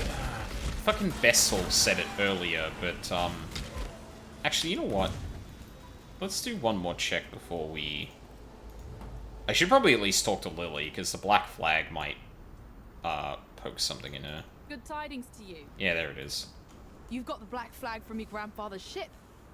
Ah, the Black Crest were the most formidable ship to ever sail the seas. Yet now it's a hulk of rotted wood and bone, mouldering away in that forsaken graveyard. But why is it there? You don't think that Merv... Never. I wouldn't even think it. No Roth would ever fall victim to that tentacled sea hag. Wayland must be out there somewhere. Yeah, castaway, that's it. For now, you'll be off to safe passage to the Brine King's Reef, and there ain't no ship going to get you there faster than the Black Crest. So as the only Roth present and accounted for right now, I hereby give you permission to burn that flag and the beacon. Might as well see if there's some truth in that old legend about it resurrecting the wrecks of Roth's past and other less notable vessels. Maybe when this is all done, I'll take the Black Crest for myself and sail out in search of me grandfather. He's too hardy an old barnacle to kill, so he'll be out there, somewhere. God, the scrolling text in this game is really inconsistent. You probably noticed sometimes that I've had to scroll it back up to actually make it catch up with, or, like, stay in time with, the person speaking, but rarely does it do that, where the person is speaking too fast. Yeah, I know the Brine King. What pirate doesn't? Drown me fair share of mutineers under the full moon, to keep the old king's slumber when storms threaten, you see. If he's been roused from the depths, it'd be nothing but ill tidings for those of us with air in our lungs. He'll be getting back to raping and eating us ocean-going folks soon enough, stealing wombs in which to spawn his slithering offspring. Ugh. Aye, that blasphemy is out there somewhere right now, I'd wager. And to think there'd still be folks needing transport from Oriath. More commissions to be had. But a lecherous sea god, now, that complicates things. Timon? Not right now. Welcome. If Nessa thinks you can use that old rag of a banner to rustle up a phantom ship, who am I to argue? I don't need to understand how she comes back to us, only that she can. Farewell. No, buddy. I don't know if that's gonna be true. What did that say? An echo of destiny consumes the land. Stalactites drip in mourning from an ocean queen. Insidious pupae populate under sweltering heat. Should actually read more of these, I think. Corpulent grub flails mindlessly, infesting the putrescent muck. Some death. I'm sitting here saying, like, oh yeah, I'll read all the text, and then, like, just straight up ignoring the area text of every area. Jesus.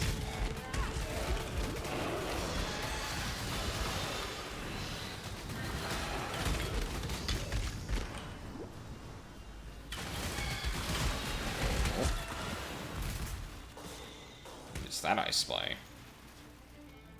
I beg of you, Mercutio, if you have any care for the friendship we once had, grant me this one favor.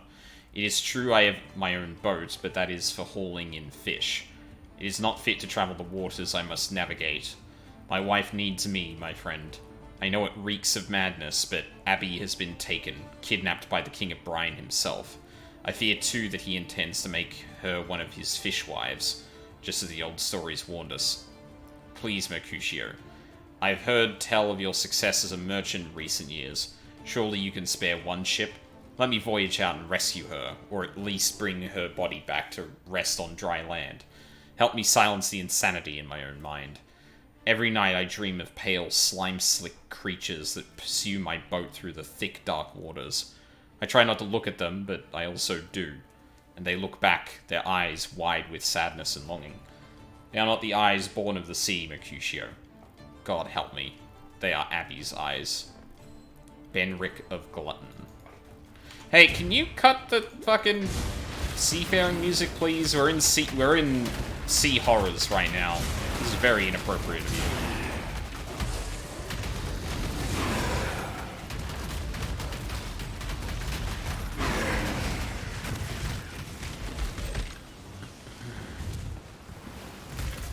Thank you.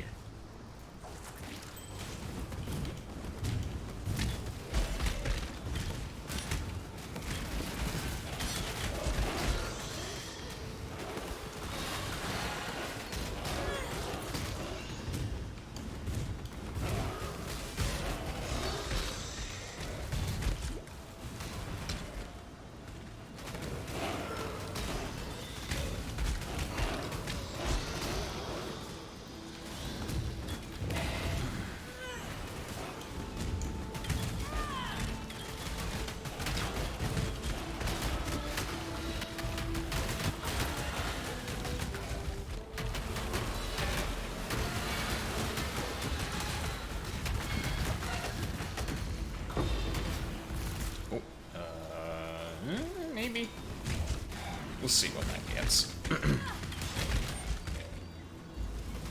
Alright. Refuel the beacon.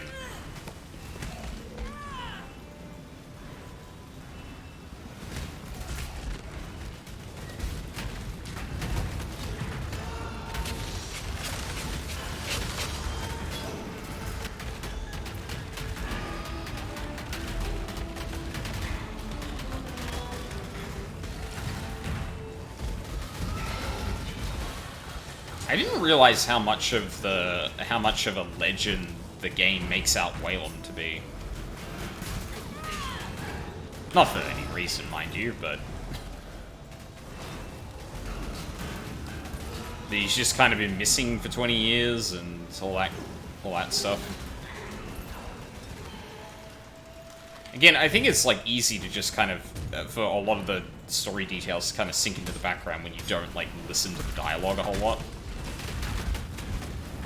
And especially when you're speeding through the game.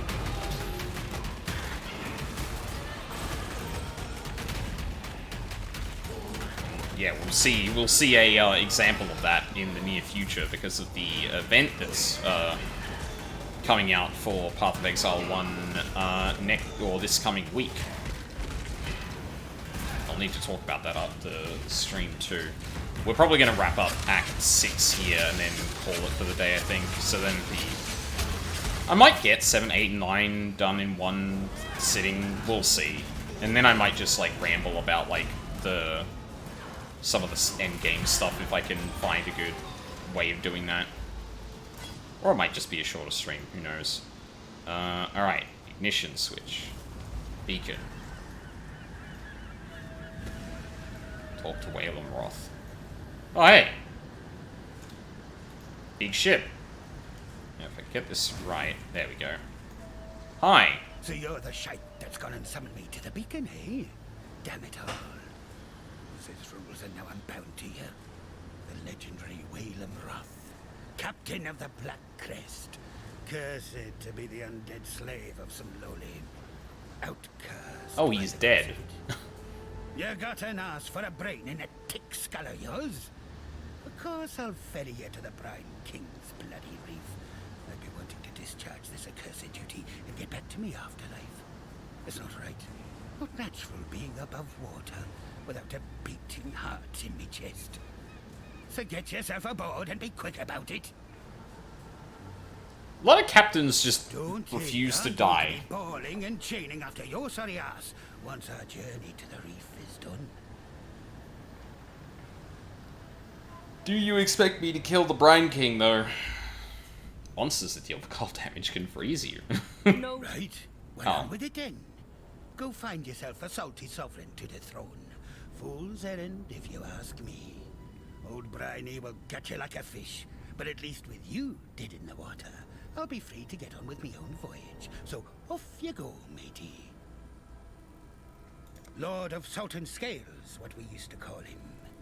They say when the gods got the boot from our lands, that monstrosity went to sleep down in the deep. Dreamed the kind of dreams that cause all sorts of guild abominations to rise up, to plague and hunt us for what he thinks we must have done to him. Was a time we got ordered to hunt them things near extinction, free the trade routes from old Briney's tyranny.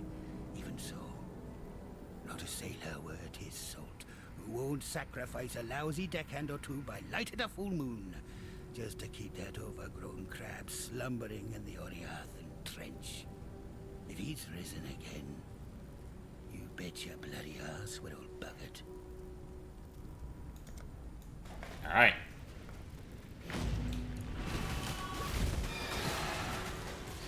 Now this area is a pain in the ass to navigate, just like straight up. There's not very many, it's pretty open, there's not many signifiers as to where you are, like, yeah, it's just a fucking pain, unfortunately.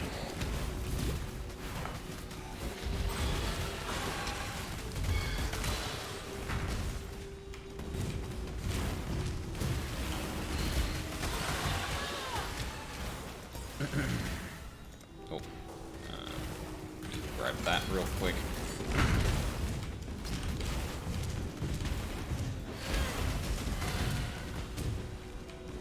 see, I've already fucking gone in a circle. Jesus Christ.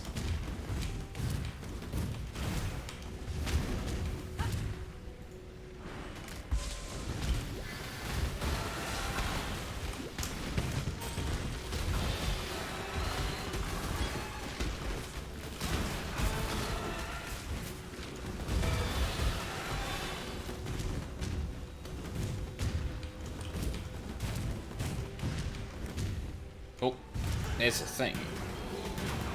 That's usually a good sign. Oh, maybe not this one. Pretty sure there's one close-ish to the boss, but...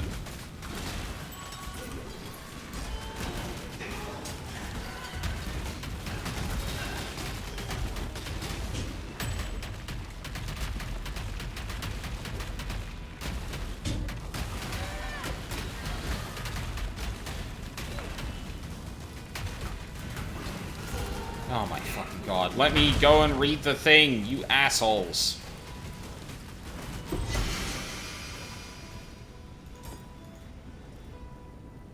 The Lord of Sultan's scale, your servants attend to thee. Praise thee, Tsoagoth. Without life yet living, the Brine King sleeps. We send our prayers to thee, so that you might eternally slumber. O Great One, we offer up this human soul as slave for you in your drowned city. Take this life and bid the seas be calm and plentiful. Woe to the sailor who does not offer to thee. Such a man is cast off from our ocean kingdom. He shall be made pariah, with neither captain nor commission. Judge us not by unworthy sails. Look to us as your servants, your kin of Sultan scale. Oh, praise thee, Tsoagoth. Praise thee. So yeah, like Cthulhu. Like, this is Cthulhu. It's Cthulhu allegory. We're seeing ships, which is a good sign.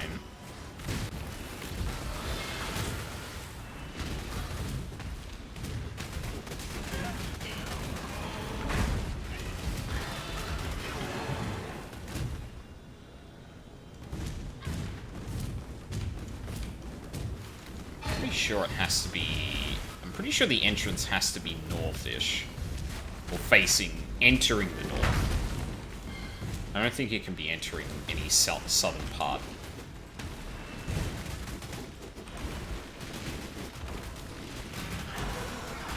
I probably shouldn't have done that before getting to the boss. Oh, I think that might have been it too. God damn it. So courageous. Such a fine example of womanhood. I simply knew you wouldn't disappoint me. Or my husband. You see, His Majesty could never be satiated on his wedding day by one bride alone. Thank you, my new sister. No! I shall always treasure your company. Nessa, no! Well, rip once again.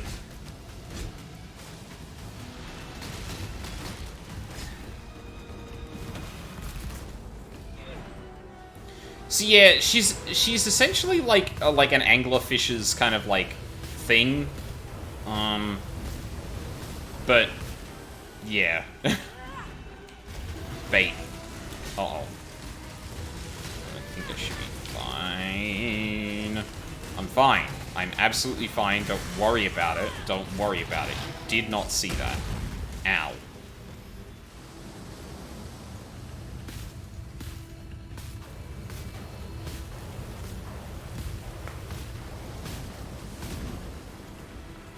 Because, like, even Tsoagoth is apparently, like, one of the gods that just became this. Like, not,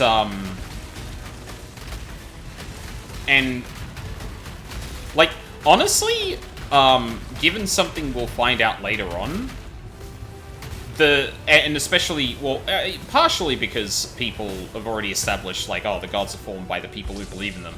Like, maybe the pirates just created Tsoagoth as is.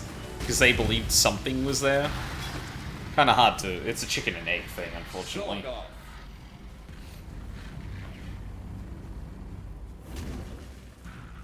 Born of ocean's mire, and death washed clean of dark desire. And thus the Lord of Sultan Scale sinks to feed the fishes that flit amongst the ruins of Soatha. Come, and jest of his divine juices while they are all washed away. So Arthur. Nissa, I'm sorry. I was too late. Oh.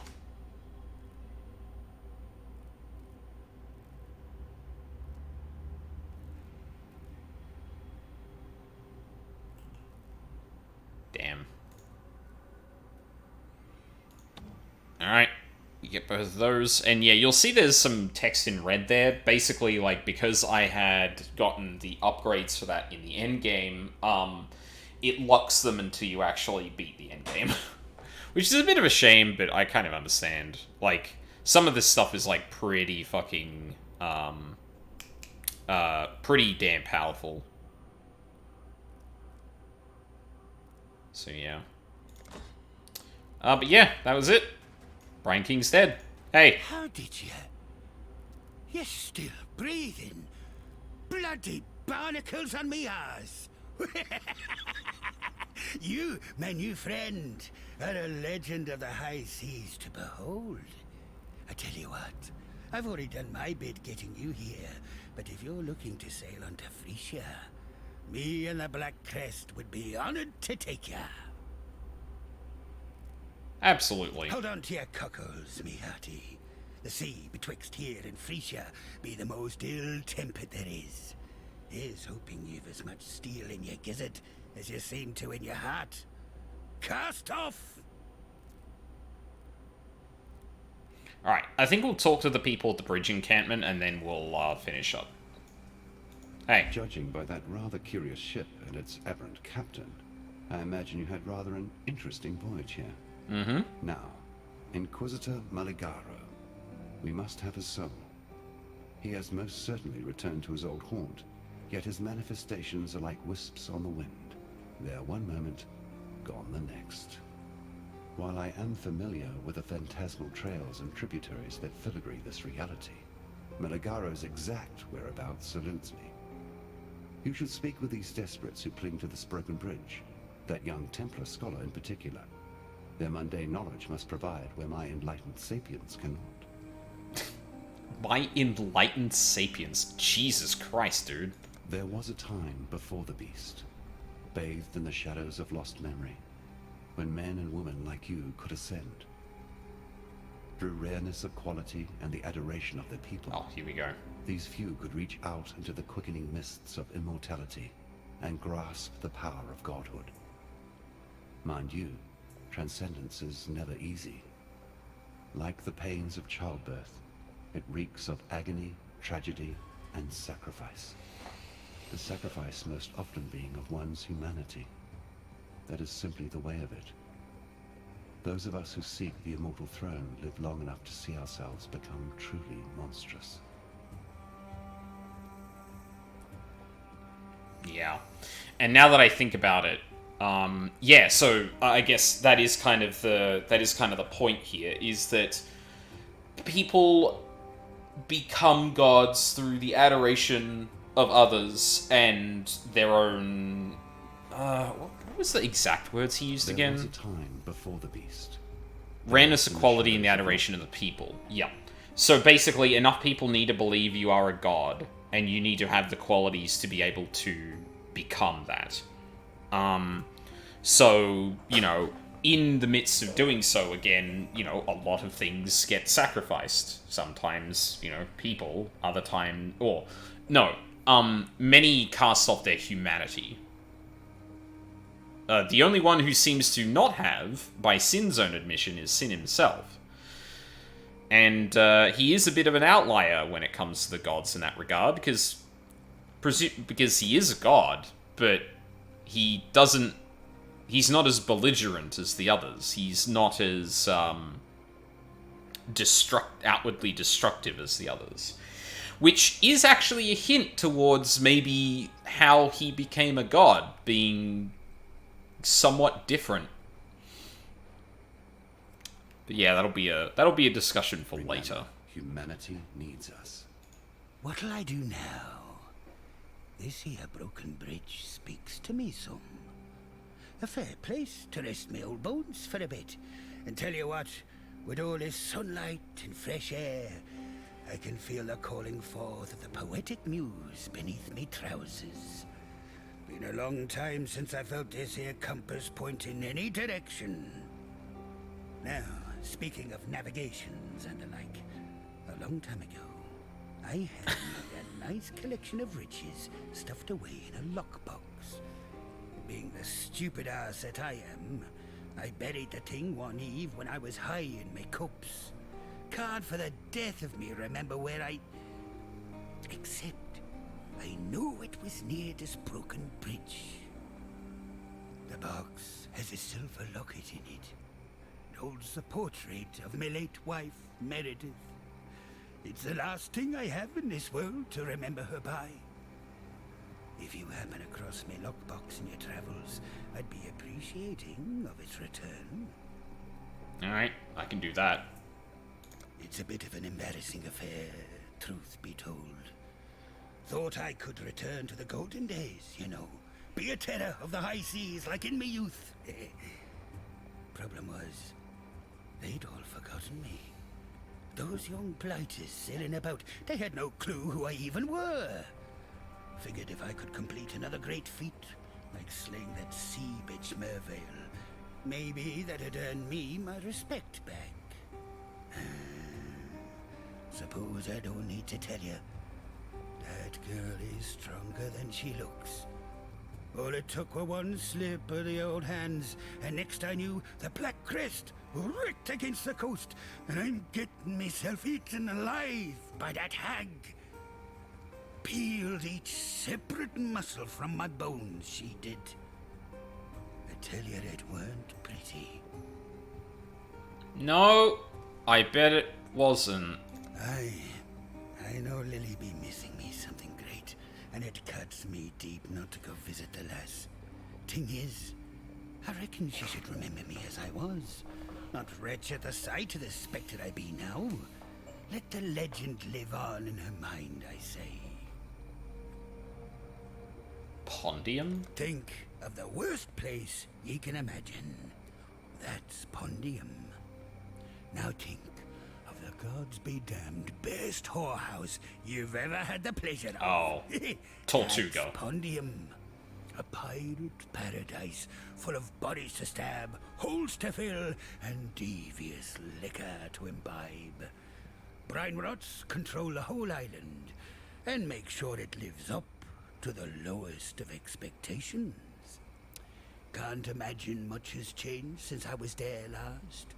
Still, it's a good place to swashbuckle and make love to a bawdy, buxom bunter out back of a boozy bar.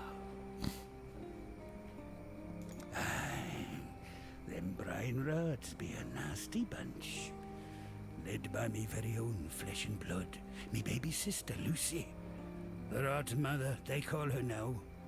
Used to be that I were their leader, back when the brine rots were about one thing, and one thing only, raiding, pillaging, and plundering their scrawny black guts out. Old Lucy were me first mate, for years. But she got a whiff of the power that being captain could gain her, and mutineered me own sister. Dropped me on some deserted island off the coast of somewhere. The bitch. Took months to make it back to the mainland. That brine rot clan's been trouble ever since. Used to have some good old-fashioned pirate on 'em. And now, they're raving mad lunatics out for their next fix of fear and fortune. I forget where the brine rots fit into all this. Keep your eyes on the horizon. Hey everyone! How's it going? Ah, yes. You do seem to have a penchant for presenting yourself when times are at their most perplexing. It would seem that our Almighty has forsaken us. False deities from ages past now rise and ravage, while our blessed innocence remains as silent as the stones at my feet. So much for Templar propaganda, eh? Well, I suppose if we are to fend for ourselves, then I should answer your troubling arrival with our own most pressing tribulation. The relic that washed ashore and started all the chaos. It was covered in ancient Val inscriptions. The symbols were much weathered, making them challenging to translate. Yet I did my best. The inscriptions spoke of the god Ralakesh. If this object somehow housed the spirit of that many-faced monstrosity, then I fear we are all in danger. Ralakesh was renowned for his penchant for subjugation and control. Please, I urge you to destroy this god before his strength and dominance grow insurmountable. Nip this divine threat in the bud, as it were. Our poor friend, Grust, has likely become Ralakesh's avatar in this world. At least his recent behavior would indicate as much. If you could see to Grust's passing, Ralakesh will be forced to retreat into the relic. Destroy the relic, and perhaps you will also destroy the god. Sin can take care of that, I think. Yeah, also, in terms of the layout here, I'm pretty sure this bit here is actually where one of the thieves from Act 2 was hiding out. The guy who gave me the movement speed. Don't know where he is now, probably dead. Since I didn't kill him, but... Yes, Ralakesh, the god of many faces. I read about this god when I looked after the museum in Theopolis. It said he was obsessed with governance, in particular the control of humanity through our base animal instincts. He ruled over the citizens of one unfortunate Val city. Alas, the name escapes me. Yet I do recall that his experiments brought his subjects to the brink of extinction, and that he was forced to enslave many a primitive Asmerian of the time so as to repopulate his domain. Though I shudder at the thought, I can only imagine that Ralakesh has rather similar plans now. It started with a few mumblings in his slumber. Oh no. Then long forays into the wilds, searching for relics of a distinctly arachnid nature. I thought it a natural extension of Silk's eccentric persona at first. Then came the sleepless nights studying those relics, the fevered recitations in broken Valish, the strange 8-phase rituals. Then one night Silk gathered his collection and scuttled off into the darkness without a word. Silk has always been susceptible to fine fictions. Perhaps he has finally shunned reality altogether. Perhaps. Waylon? A fascinating case that flies in the face of all that is natural. Waylon is undead for sure. Something we have in spades in Rayclast. But a sentient, reasonable ghost? Now that is rare indeed. When we talk, I feel as if I'm staring into the breach, witnessing that which man was not meant to know. I have theorized about what animates the pirate's essence, how he manages to manifest on this earth once again. I think I shall compile my observations and speculations into a book. Yes, Eramir's Elucidations of Undeath. Has a nice ring to it, don't you think? I agree. Keep your wits about you. Hey. Turn your back for the barest moment and Rayclast bites you in the proverbial.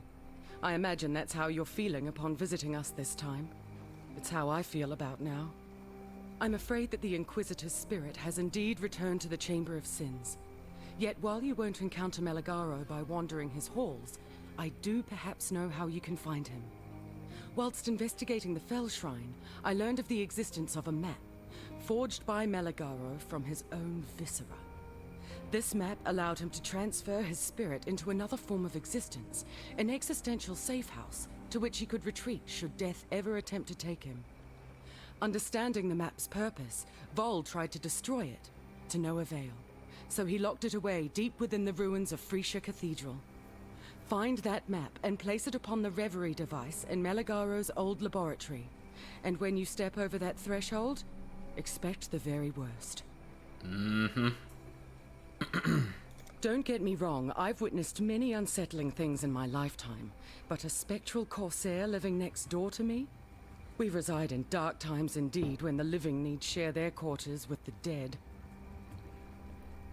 I didn't think it possible for Silk to grow any more peculiar, but then I've been wrong about so many things since coming to Rayclast that I shouldn't have been at all surprised. Still, it's interesting that his behavior of late has mirrored that of certain Templar zealots I had the dubious pleasure of meeting back in Theopolis.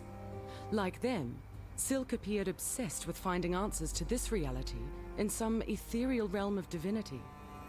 For my part, I prefer to keep faith in this world.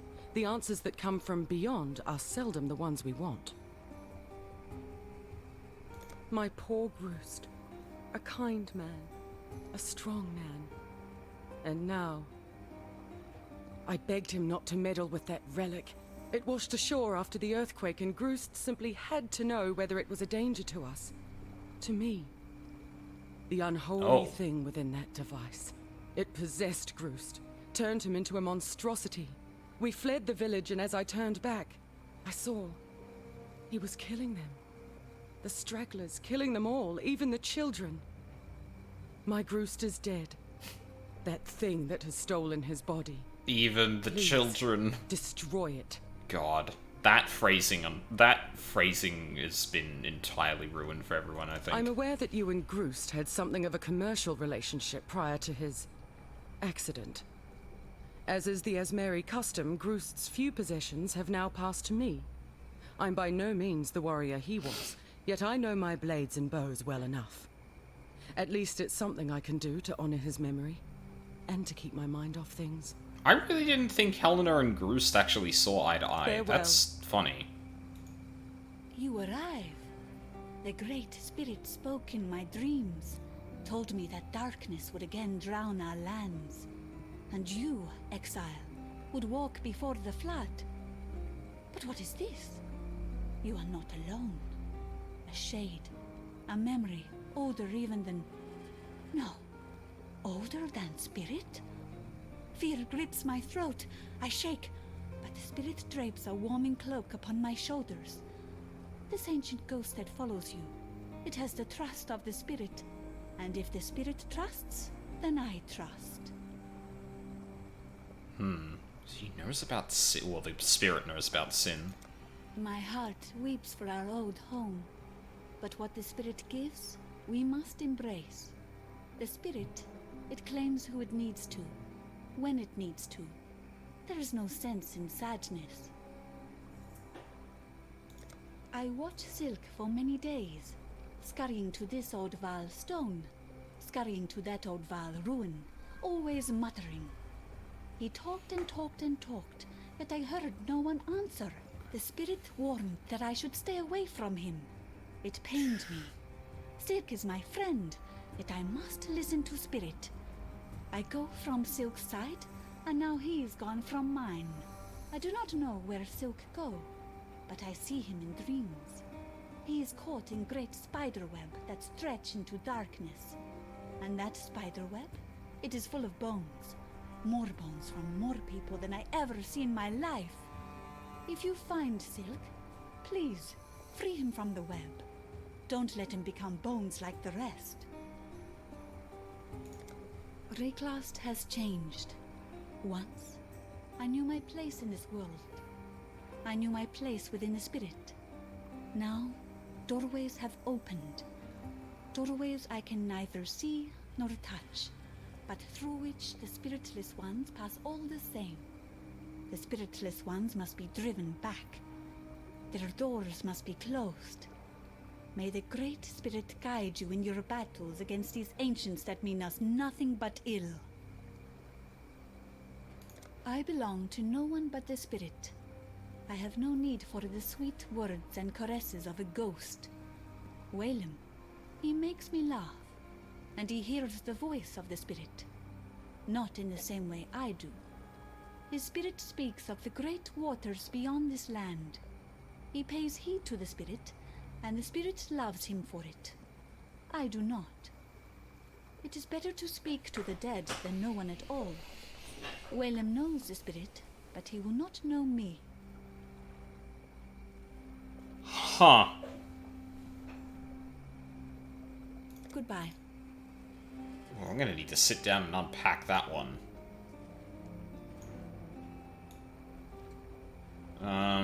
Oh, you know what? Let's talk to Alva. Thank the gods. You're no saint, I can see that. Though, who am I to question what form divine providence comes in? I am the great Alva Valai, reliquarian extraordinaire. A seeker of mysteries, explorer of the unknown, lover of all things that glitter, and I need your help. The lost temple of Anzuato. Halls lined with finery, boxes stuffed with glimmering riches, and relics touched by insurmountable power. The eons lost to history, until now. I believe the secret of its location lies in the Val City, which until very recently was submerged and completely unreachable. But with all that's going on, the city has risen from the depths and, well, it's still completely unreachable. It seems the only way to even get close is across the river, and the only crossing is overrun with bandits. I've a plan that could make both of us unbelievably wealthy, but perhaps one day. Yeah, okay. I don't think we're getting too much from her. Yeah, I think we'll leave it there for now. I am curious to go back to the previous acts and see if there's any dialogue I've missed now that I've, like, cleared some of those. Especially with Act 2, because, like, I really did not get the idea that Groost and Helena had eyes for each other, but I don't know. Could have been one-sided for all I know, so yeah. Oh, actually, you know what I should do? Hello. Is go back through everyone to see if there's anything... Yes? Oh, Ralakesh. Let us go hunting. This time amongst the ruins of an encampment most familiar to you. Once inhabited by your friends, the Asmeri. Ralakesh. He's ruthless and cruel with cunning unfathomable. Yet he bears one defining weakness. A fear he forged into chains of his own keeping. His is the terror of grasping too much, and having it all slip through his fingers. It makes him irrational, and therefore vulnerable. The Master of a Million Faces. Ralakesh, the illustrious Master of a Million Faces. I call him the god of hide and seek. While other deities waged wars, spread their seed, and laid waste to whole empires, Ralakesh perched on his throne in a dark palace of ebony, choked with incense, blinded by obedience, and deafened by a senseless cacophony of brass gongs. Thankfully, he never had the courage to peek over the high walls he built, else the world might have been in trouble. Remember, Bugger me to the depths. Ivena's a pretty young thing, ain't she? Bosoms to eclipse the sun she has. Might be that I spend some time here. Get to know the lass a tad more. Never mind that she's young and alive and I be, old and dead. Once she hears me poetry, that is. Not a girlie alive who won't want for a bit of the old rot tooth once he breaks out the, tongue twisters and word plays. Not that she'd likely hold much interest in an old ghost like me. Still, a man can dream, even a dead one. Uh-huh. Ah, that lassie. Pretty on the eyes, I reckon. But she's got her knickers pulled up far too high. Bit uptight, if you ask me. Okay. Eramir, though he's a tad dull, tends to ramble on a bit. Still, he's a few interesting stories of his own, so might be worth chewing the fat with from time to time. If you're Okay. thinking about dying, trust old Whalem. Don't. Don't die. Thank you, Waylon. That's very good advice. Yeah, but we're gonna leave it there, I think. Yeah. So Act 5 was a bit more beefy than I realized because there's a lot of shit that happens. I kind of thought it was gonna be a bit thin at the beginning, and then a lot of stuff would happen at the end. But it turns out there was a lot of stuff to actually kind of dig through to begin with. Which isn't a bad thing, but yeah, obviously for trying to meter out the rest of these streams, it's presenting a bit of a problem. But we've got 7, 8, 9, 10 left, so, you know, maybe those get done in 2 streams. Which means we need to talk about the coming week. So tomorrow, yep, I think Ace Attorney's still on. During the week. So, I thought that the new event for Path of Exile 1 was starting on my time Saturday. It's actually starting Friday. So, I'm going to see if I can potentially play on that day.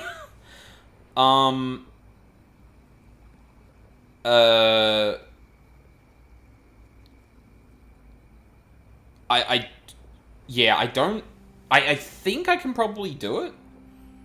I just need to check in that everything's all good for me to take that day off. But yeah, we'll see. So one of 2 things is going to happen the next weekend. If I get Friday off, I'll do the event on Friday, burning through it.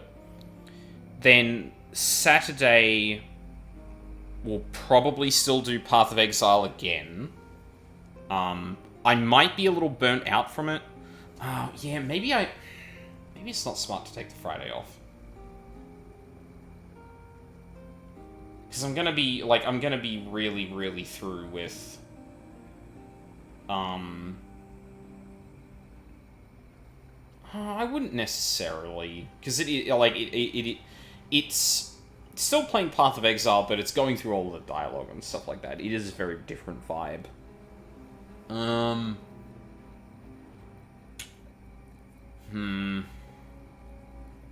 don't know. I'll think about it. I wouldn't mind. I like getting in on the event on the day, and especially when it's not going to be a 3-month thing. Like, I want to make sure I'm in as early as possible. But yeah. So, tentative plan for next weekend. Maybe we'll get some Path of Exile Friday, in which case we'll do Saturday for the lore stream, and then Sunday will be Ace Attorney again. If that doesn't happen, I will stream myself.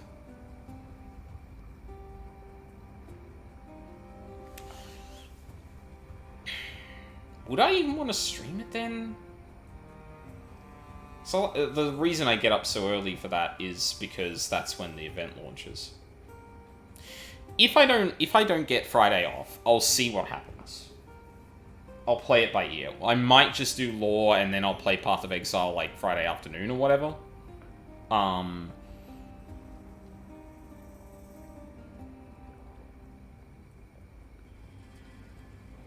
Yeah, I don't know. We'll see. I'll have a think about it.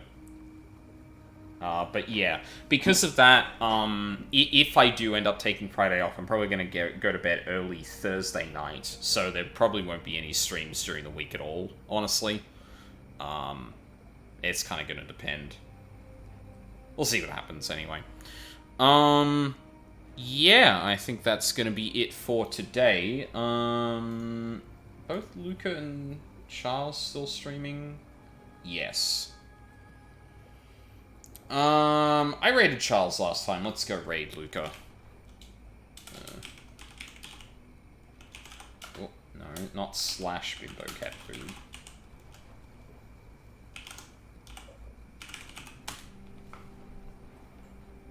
There we go.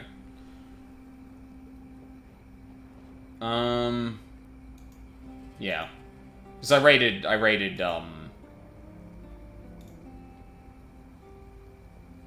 why would that person DM me after doing that? 90% sure that's a bot, which is fun.